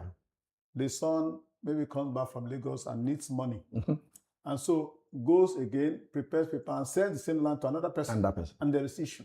Have you waded in such matters before? And how would you settle it? Very, very well. That is a criminal act. Okay. And such a person should be dealt with as a criminal. We don't tolerate that in Oshimili South or in Asaba. Okay. Now, before I even answer that question, mind you, the state government, I mean, and when this our present governor was Speaker of the House of Assembly, there was a bill passed against DEVE. And when you are caught, if you are involved, it's 10 years imprisonment. So it's an illegal act. Okay. So we don't talk, because those are the things that make the community not to grow. And because of our disposition in Asaba, that is why you see that Asaba is one of the fastest growing city today in the world, because of our disposition. Back to the question, you talk about somebody's selling land to multiple persons. Well, this time there's that one, but this one, what I'm talking about is a situation where somebody in the family has sold it. I've sold. Another person came and sold it to another person. I have one experience. Okay. There is a woman in my area where I live. She's from Anambra State. Okay. She bought land many years ago when she was still a civil servant. From my own village in Umuajiye, Ezeafadia. And document was signed. And another somebody raised up his ugly head in the future and went to sell that land to another person, that same piece of land. And when that matter came to my table, I said, no, this is not who we are. That does not mean we don't have some few disgruntled elements within us, but we have mechanism on how to deal with such a people. Okay. Even though the person is even from my own village, my own town, my own family, I bear witness that this property belongs to this woman based on the document I'm seeing. I invited him. That is like applying alternative dispute resolution. That is part of the community development. That's right. That's right. If you're a community development person, you should have those ideas. Now, I invited him and talked sense to him and gave him different ways in which he can come out of this problem. I talked to the woman. They've gone to Abuja, they've gone to Lagos, different places, gone to court for many years. And as bear witness, even append my name to it based on the information at my disposal. We don't hide and our your position own. in society too. Yeah. But today I Because can tell you, such as you can be at risk when you do and that. Asaba has a way also, traditionally. Yes. When you have such a problem, you go back to the community. The community has heads, which we call Diokba. Yeah. The Toturaza will now look into the matter. By so doing, you may get judgment and be happy. Okay. And when it is, you are not still okay, you can ask petition to the Asaba in council. Himself. The Asaba in council. In council. Which is the apex ruling body. body. Will now look at it. There's no how you will pass through this. All this that you will the not. matter will not be resolved. So we in Asaba, we don't have all those issues that maybe people are being shortchanged, people are being their rights are being infringed on, and the only thing you can say is I leave it to God. Okay. Now, thank you. That is why I say we are civilized people here. We are advanced. You have been praising yourselves. You have been praising yourself. But let's look at this other area. For instance, recently the state government held a security summit, raising concern and, of course, letting the people know how it should be an all-inclusive effort to deal with the issue of it, especially the new approach to criminality and, of course, insecurity in the country. Now, with the parameter set, what is the role of the EAs? Because now, a lot of role has been given to communities in that matter. Because these people who are, if you're a criminal, they say you live in a society, you live in a community, you transact with people. So now, as EAs, what have you found to be your role in this chain of ensuring that information gathering, intelligence disposition is helping to curb? Thank you very much. Before the summit that the state government had, I was also on another platform. On my own, I sponsored a program when I saw what is happening in the country at large. And we were thinking in those days that it's a regional matter. But now it has now become a national issue. You know, there's a word that my people used to say that if they come, if they come, if they come. Now net they set, they wait for them. You will not wait until something arrive before you start setting your trap.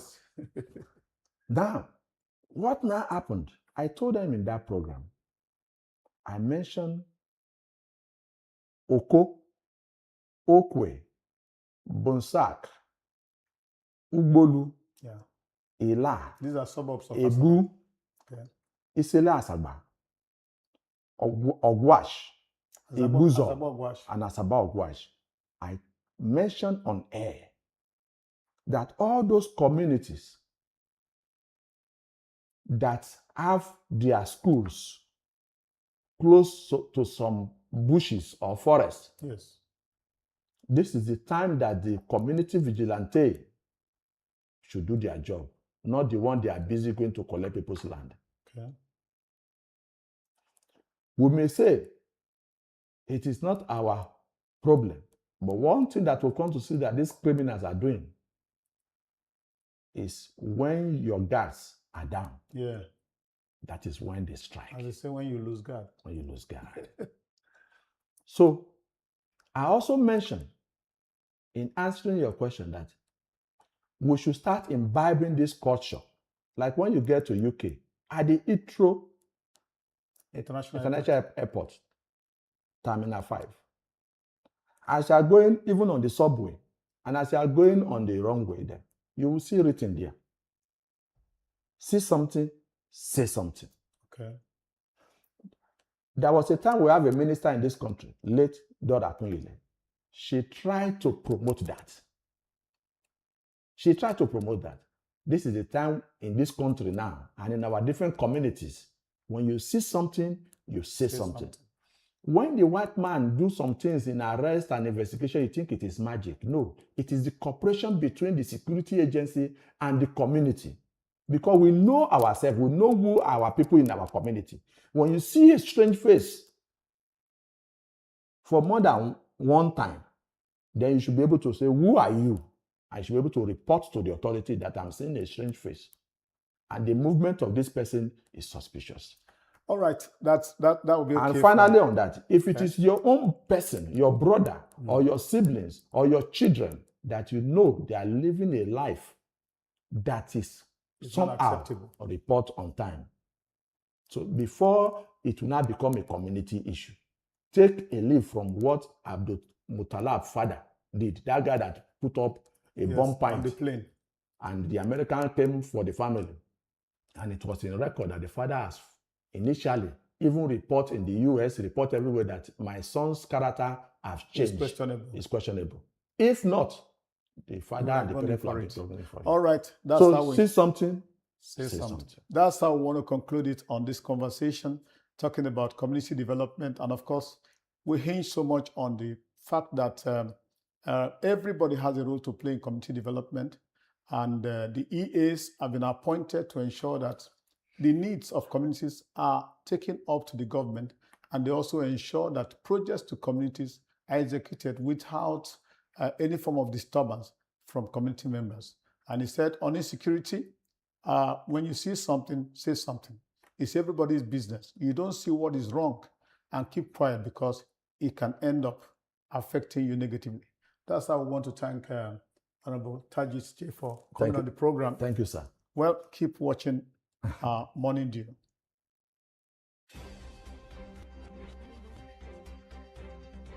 Wake up with us every morning. We'll bring you news at its peak. Accurate and factual report.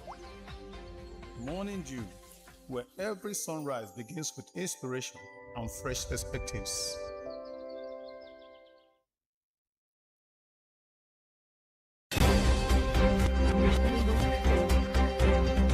Wake up with us every morning. We'll bring you news at its peak. Accurate and factual report. Morning Dew, where every sunrise begins with inspiration and fresh perspectives. Welcome back. You're still watching Morning Dew on Dott Television. I guess, viewer, you took away something from that conversation, especially on the issue of community development. It's everybody's business, and as it concerns security, when you see something, you say something. We're back, and we're continuing with Morning Dew with trending issues. Today, we are going to be talking about an issue that has become the norm. Early morning, you see a group of people along some quiet streets, either jogging, trekking, or running. And they are exercising, some before they go to work. Some do that only on Saturdays. And everywhere, you see people moving. And it's a trend now. We have brought into the studio somebody who is in the know, who is in the business, a Keep Fit expert, talking about Mr. Sonny Semeka. He will be walking us through why people jog, why they run, why they exercise, or the importance of exercising. Sonny, you're welcome to our studio. Good morning. Good morning. Of course, success is stay here. We are going to, take it together. Now, to set the ball rolling, what is it to keep fit? What is it when you say keep fit, or there's the need to keep fit? What are you talking about? What's the concept? Okay. To keep fit is very nice. Okay. And it will make you live longer, to make your heart pump very well. Like for me, an example, I normally keep fit every day. You exercise? Yes, exercise every day. So the day I did not go, I feel like maybe something have left me. So I keep fit every day, and it's very good for people to keep fit because it helps a lot. Thank you. Now, like I said, when I started, people jog, some run, some are walking, pressing their phones, some walk specific distances, you know, and they want to do some things to keep the body warm. What's the difference between in exercising or keeping fit? What's the difference between running, jogging, and walking? It's the same thing. Okay. But it all depends on how you want it. Okay. Yeah. Somebody that is running, like jogging, like me, I normally jog, but if I don't have the strength, I'll walk. But for me, it's the same thing, but I don't see any difference. But sometimes if I jog, I'll still achieve my daily routine. But if I walk, I'll still achieve my daily routine. So I believe it's the same thing. So how has your journey been so far, like in this jogging? When did you start, and do you look stopping soon, or you still want to continue? I started last 2 years. Oh wow. So when I started, my friends were saying, Sonny, are you sure you are going there for normal fitness, or you are going there to look for something that is not looking for you? I said no. Because of my health issue, I need to start add something else to my own life. So I started. So then my glucose was very high. Oh. Okay. So when I started, I started the fitness and all that. Before I know, the glucose, the sugar level came down to normal. So I don't think of stopping anytime soon at all. Like I said earlier, if I didn't go, I feel that maybe as in like something has left me. Now, are you saying somebody has to have health issue to keep fit, or it has to be a routine? No. Because like you talk about issue of blood sugar. Yes. I mean, those of us who don't have blood sugar, we don't have any need for exercise. No, you do. Okay. You do. Because of your own old age. Okay. So when old age start coming, like I met an elderly man, so I have to ask the man, sir, with your age, you and your wife, he say yes, because he wants his blood and like has to be pumping, flowing very well. So that's why he keep fit every day, and I normally see the man every day. So it's not compulsory that maybe you have an health issue. Okay, let me go to gym, or let me go to road walk, let me go and exercise my body. No. So when you exercise your body, it makes you free more. It's not about having an health issue, but it's compulsory that when you are, even if it's 2 or 3 times a week, at least you take a walk, like maybe 1 hour or 30 minutes. It all depends how the body, the spirit lives. Now, in simple terms, can you tell us the benefits of exercising, whether it is walking, jogging, or which other one? Yes. There is running. Yes. What are the benefits? Can you just list them so that the viewer can benefit? Because some people, when they see people walking like that, it's like these people have no business, or they are trying to do a physique, Nigerian language. Yes. The health benefit of exercising is this. It will make you free. Okay. Yes. To make all your body free. Okay. And it's also make you sleep well. Okay. Yes. So that is it.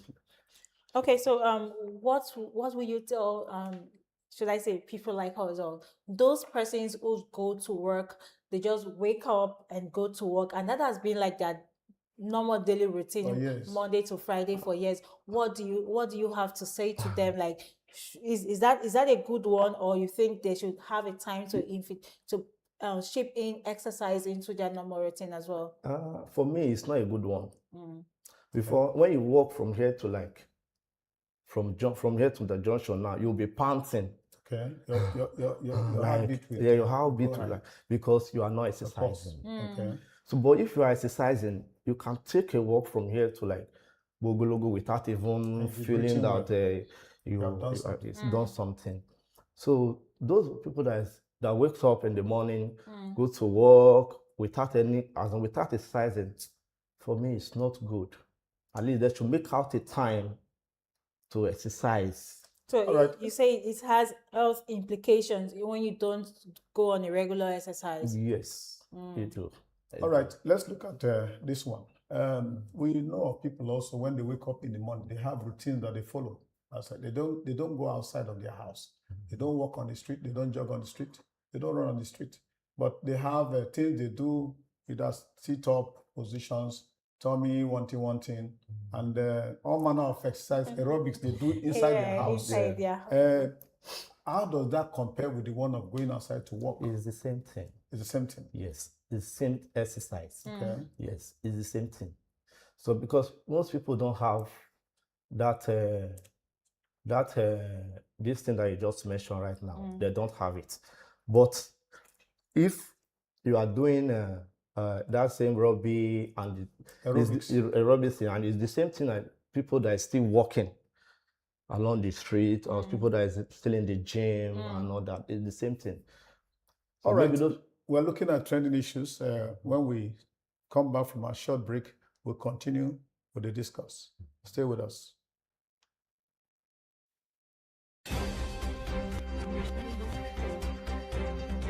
Wake up with us every morning. We'll bring you news at its peak. Accurate and factual report. Morning Dew, where every sunrise begins with inspiration and fresh perspectives. All right, we come back to talk.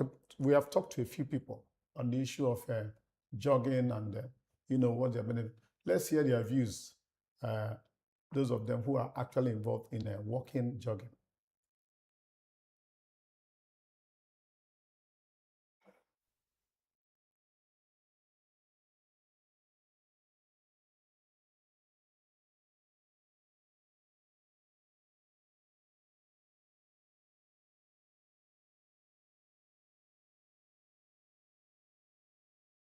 I go to work. It's what I've been doing since 2018. A lot of benefits. Okay. Can think of maybe by feet. Because my tummy is big, but I'm not care. But I'm fit. I can trek from here to Asaba. I'm walking just to keep fit every day, 10,000 steps. Exercise is part of life. Don't need the doctor to tell you. Yeah, after jogging here, I go to the gym. Life is about exercise. Okay. So since I've been jogging, I've not been to hospital for over 2 years. As far as God keeps me alive, I'll keep jogging. Maybe if I keep getting old, I have to reduce my limit.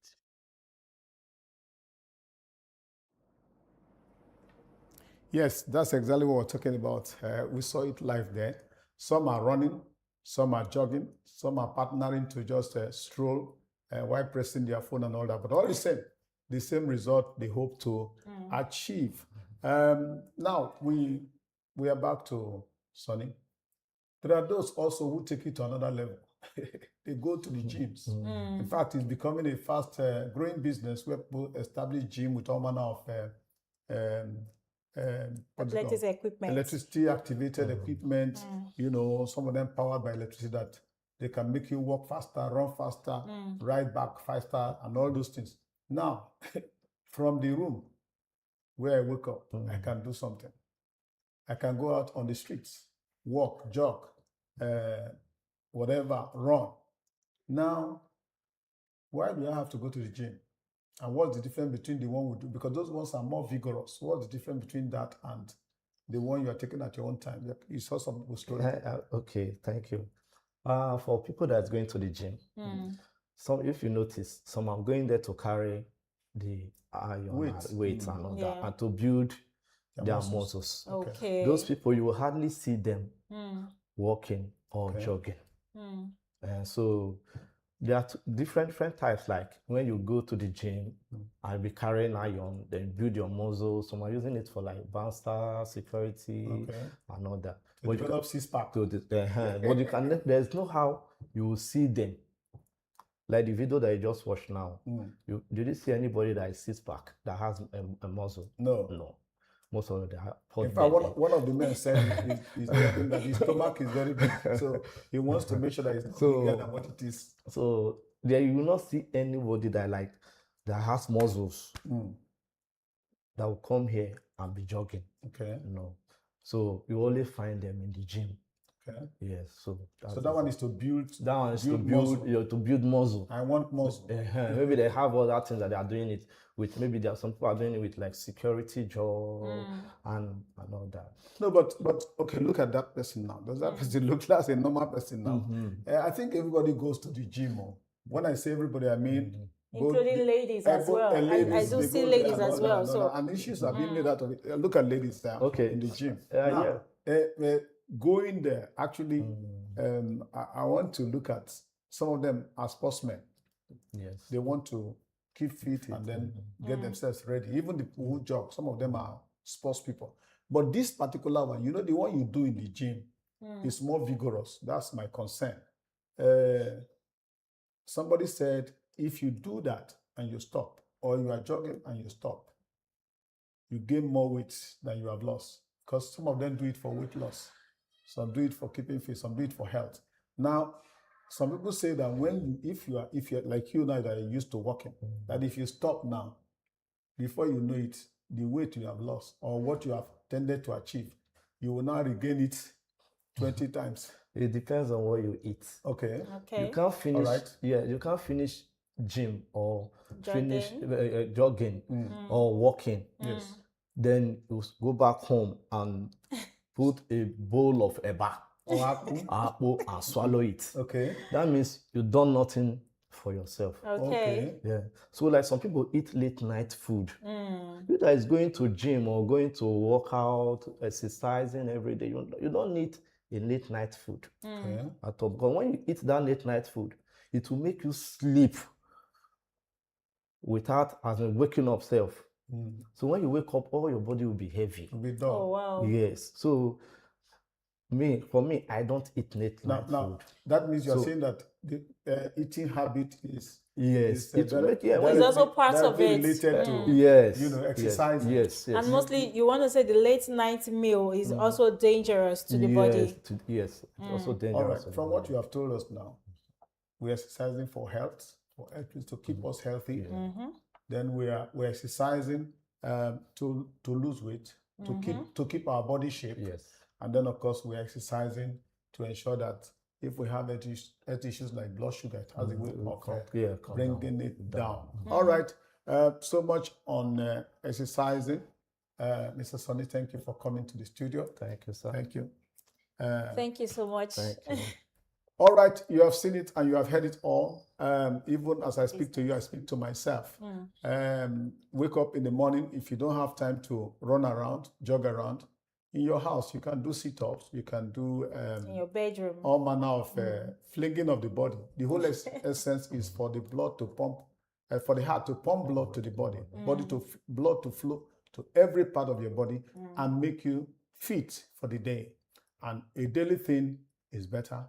And if you can do it forever, why not?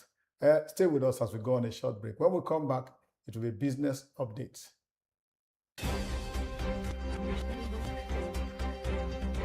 Wake up with us every morning. We'll bring you news at its peak.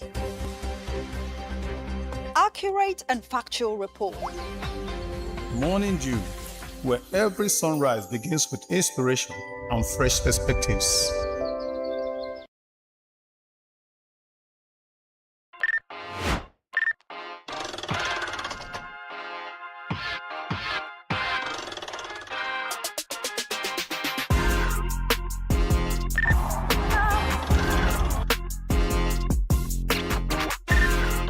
Dott Entertainment, your weekly dose of pure fun, airing every Monday to Friday, 2 p.m. to 3 p.m. Saturdays, 10 p.m. to 11 p.m. only on Dott TV.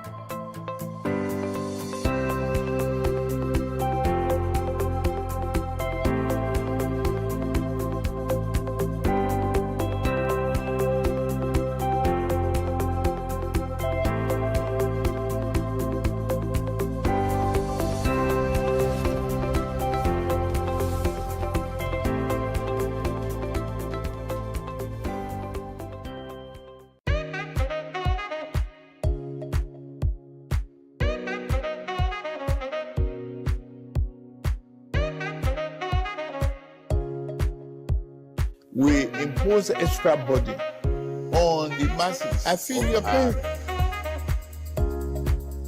Only humility will lead us to unity. And unity will lead us to peace. Go to the market and sell your products.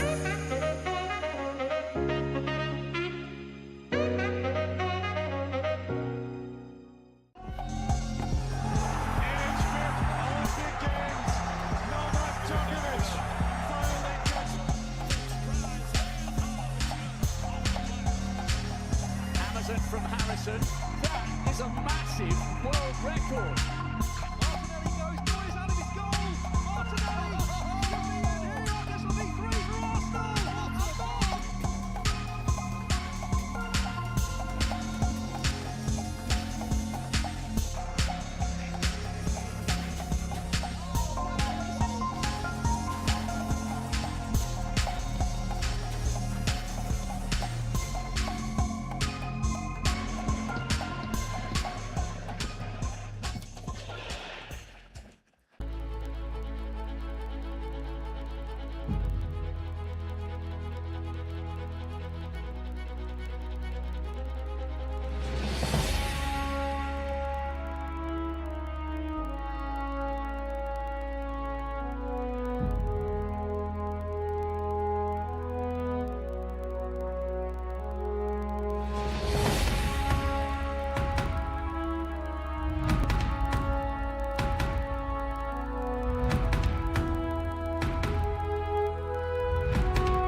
Welcome back, and thank you for allowing us to walk you through, our park this morning on it, and right now it's time for business update. And of course, Luisa Asidi is in the studio.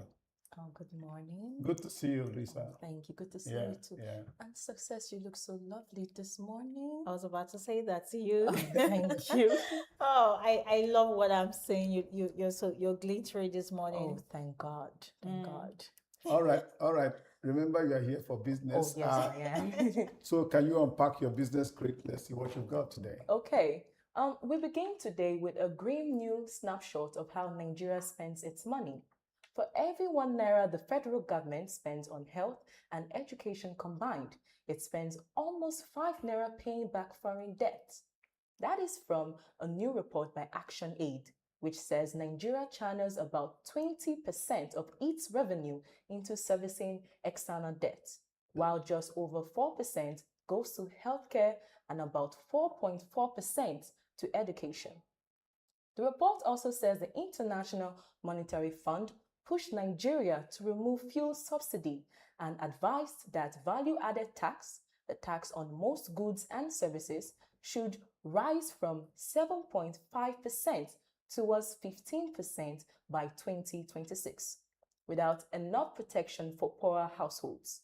At the same time, ActionAid points out that while the IMF encourages countries like the United Kingdom to expand public sector investment, Nigeria and other lower-income countries are being told to keep their public sector wage bills frozen.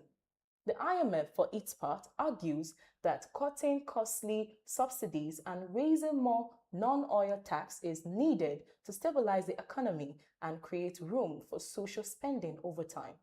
But ActionAid's numbers suggest that, for now, debt still gets paid before classrooms and clinics. In the meantime, the federal government is yet to respond.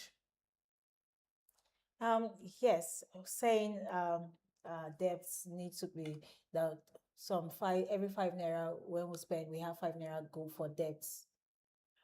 For how long has this been?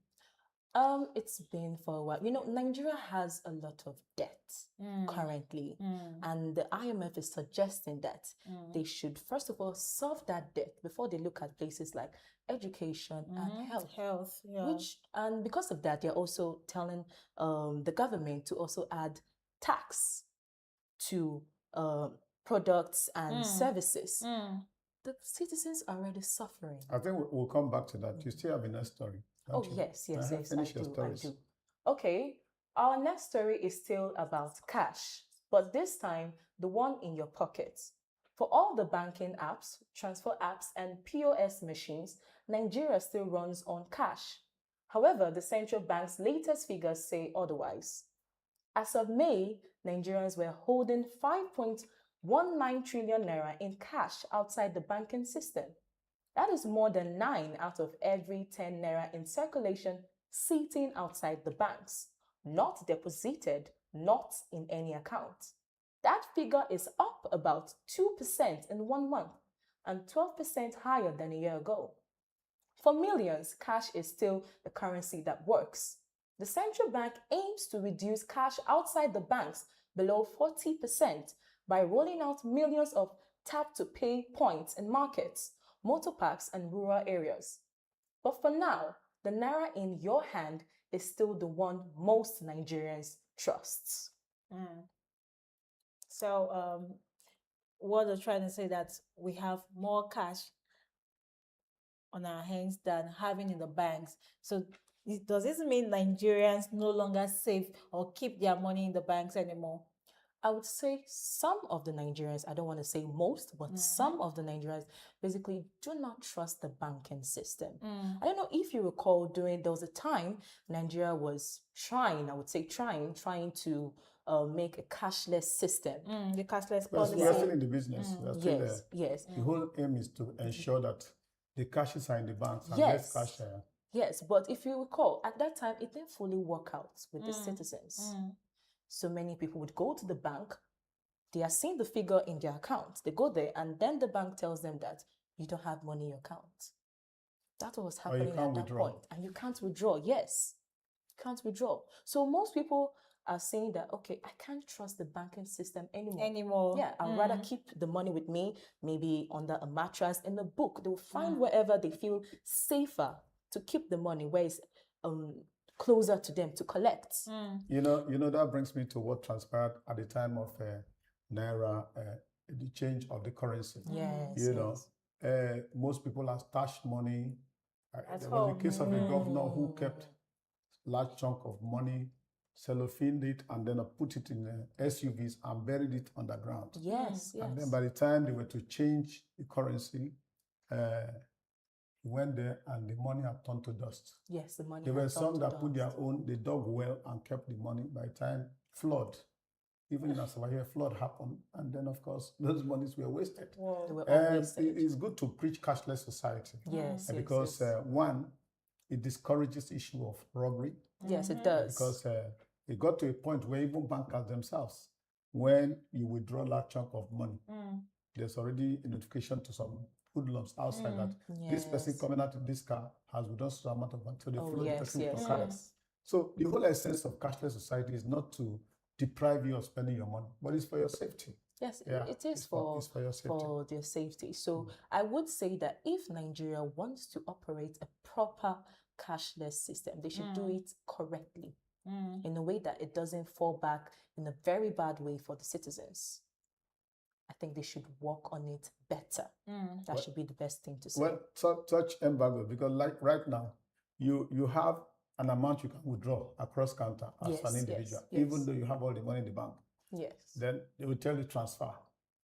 So transfer to the person. You must not carry cash. Yes. But we have this habit of keeping cash around us. We need to see the physical money. It's not safe for us. Yes. But sometimes it comes handy and helpful. I know. It makes you happy. And you know, these days I notice people really don't go to the bank, like, you know, with the help of the POS vendors around. You could just do a transfer, or you just, when you need little cash, you just go to them instead of going to the bank. It really saves a whole lot of time. Yes. So I would say thank God for the POS machines. They are really saving a lot of people. I, as a person, sometimes I don't really want to go to the bank some of the time. Sometimes I would prefer to go use a POS machine rather than go to the bank. It's faster for me. Very fast. All right. Thank you. All about your stories were talking about cash and money. Nigeria spending more on debts servicing than they spend on critical areas like education and health. I think adjustments should be made in those areas because that's what is making life difficult for us. Too much borrowing, too much paying back of money and interest, and of course, less money to do things that will mitigate life, make life easier, make life better for us. Louisa, thank you for coming. Oh, thank you for having me. And of course, we hope to see you again tomorrow. Oh, no problem. Thank you for being here. Thank you, Louisa. All right, we'll take a break. We'll be back.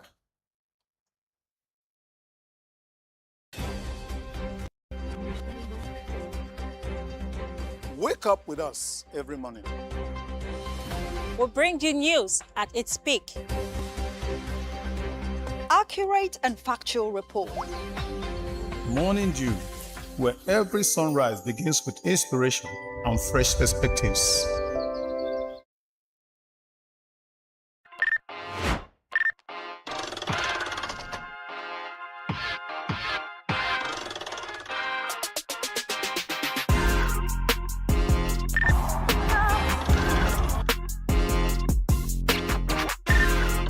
Dott Entertainment, your weekly dose of pure fun, airing every Monday to Friday, 2 p.m. to 3 p.m. Saturdays, 10 p.m. to 11 p.m. only on Dott TV.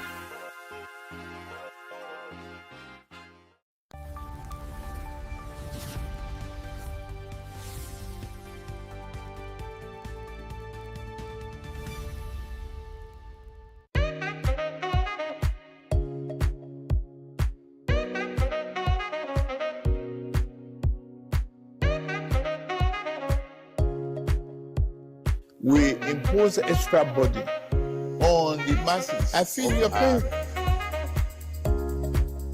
Only humility will lead us to unity. And unity we need also peace. Go to the market and sell your products.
I can thank you for staying with us since the morning. Of course, with success, we have walked you through our package this morning.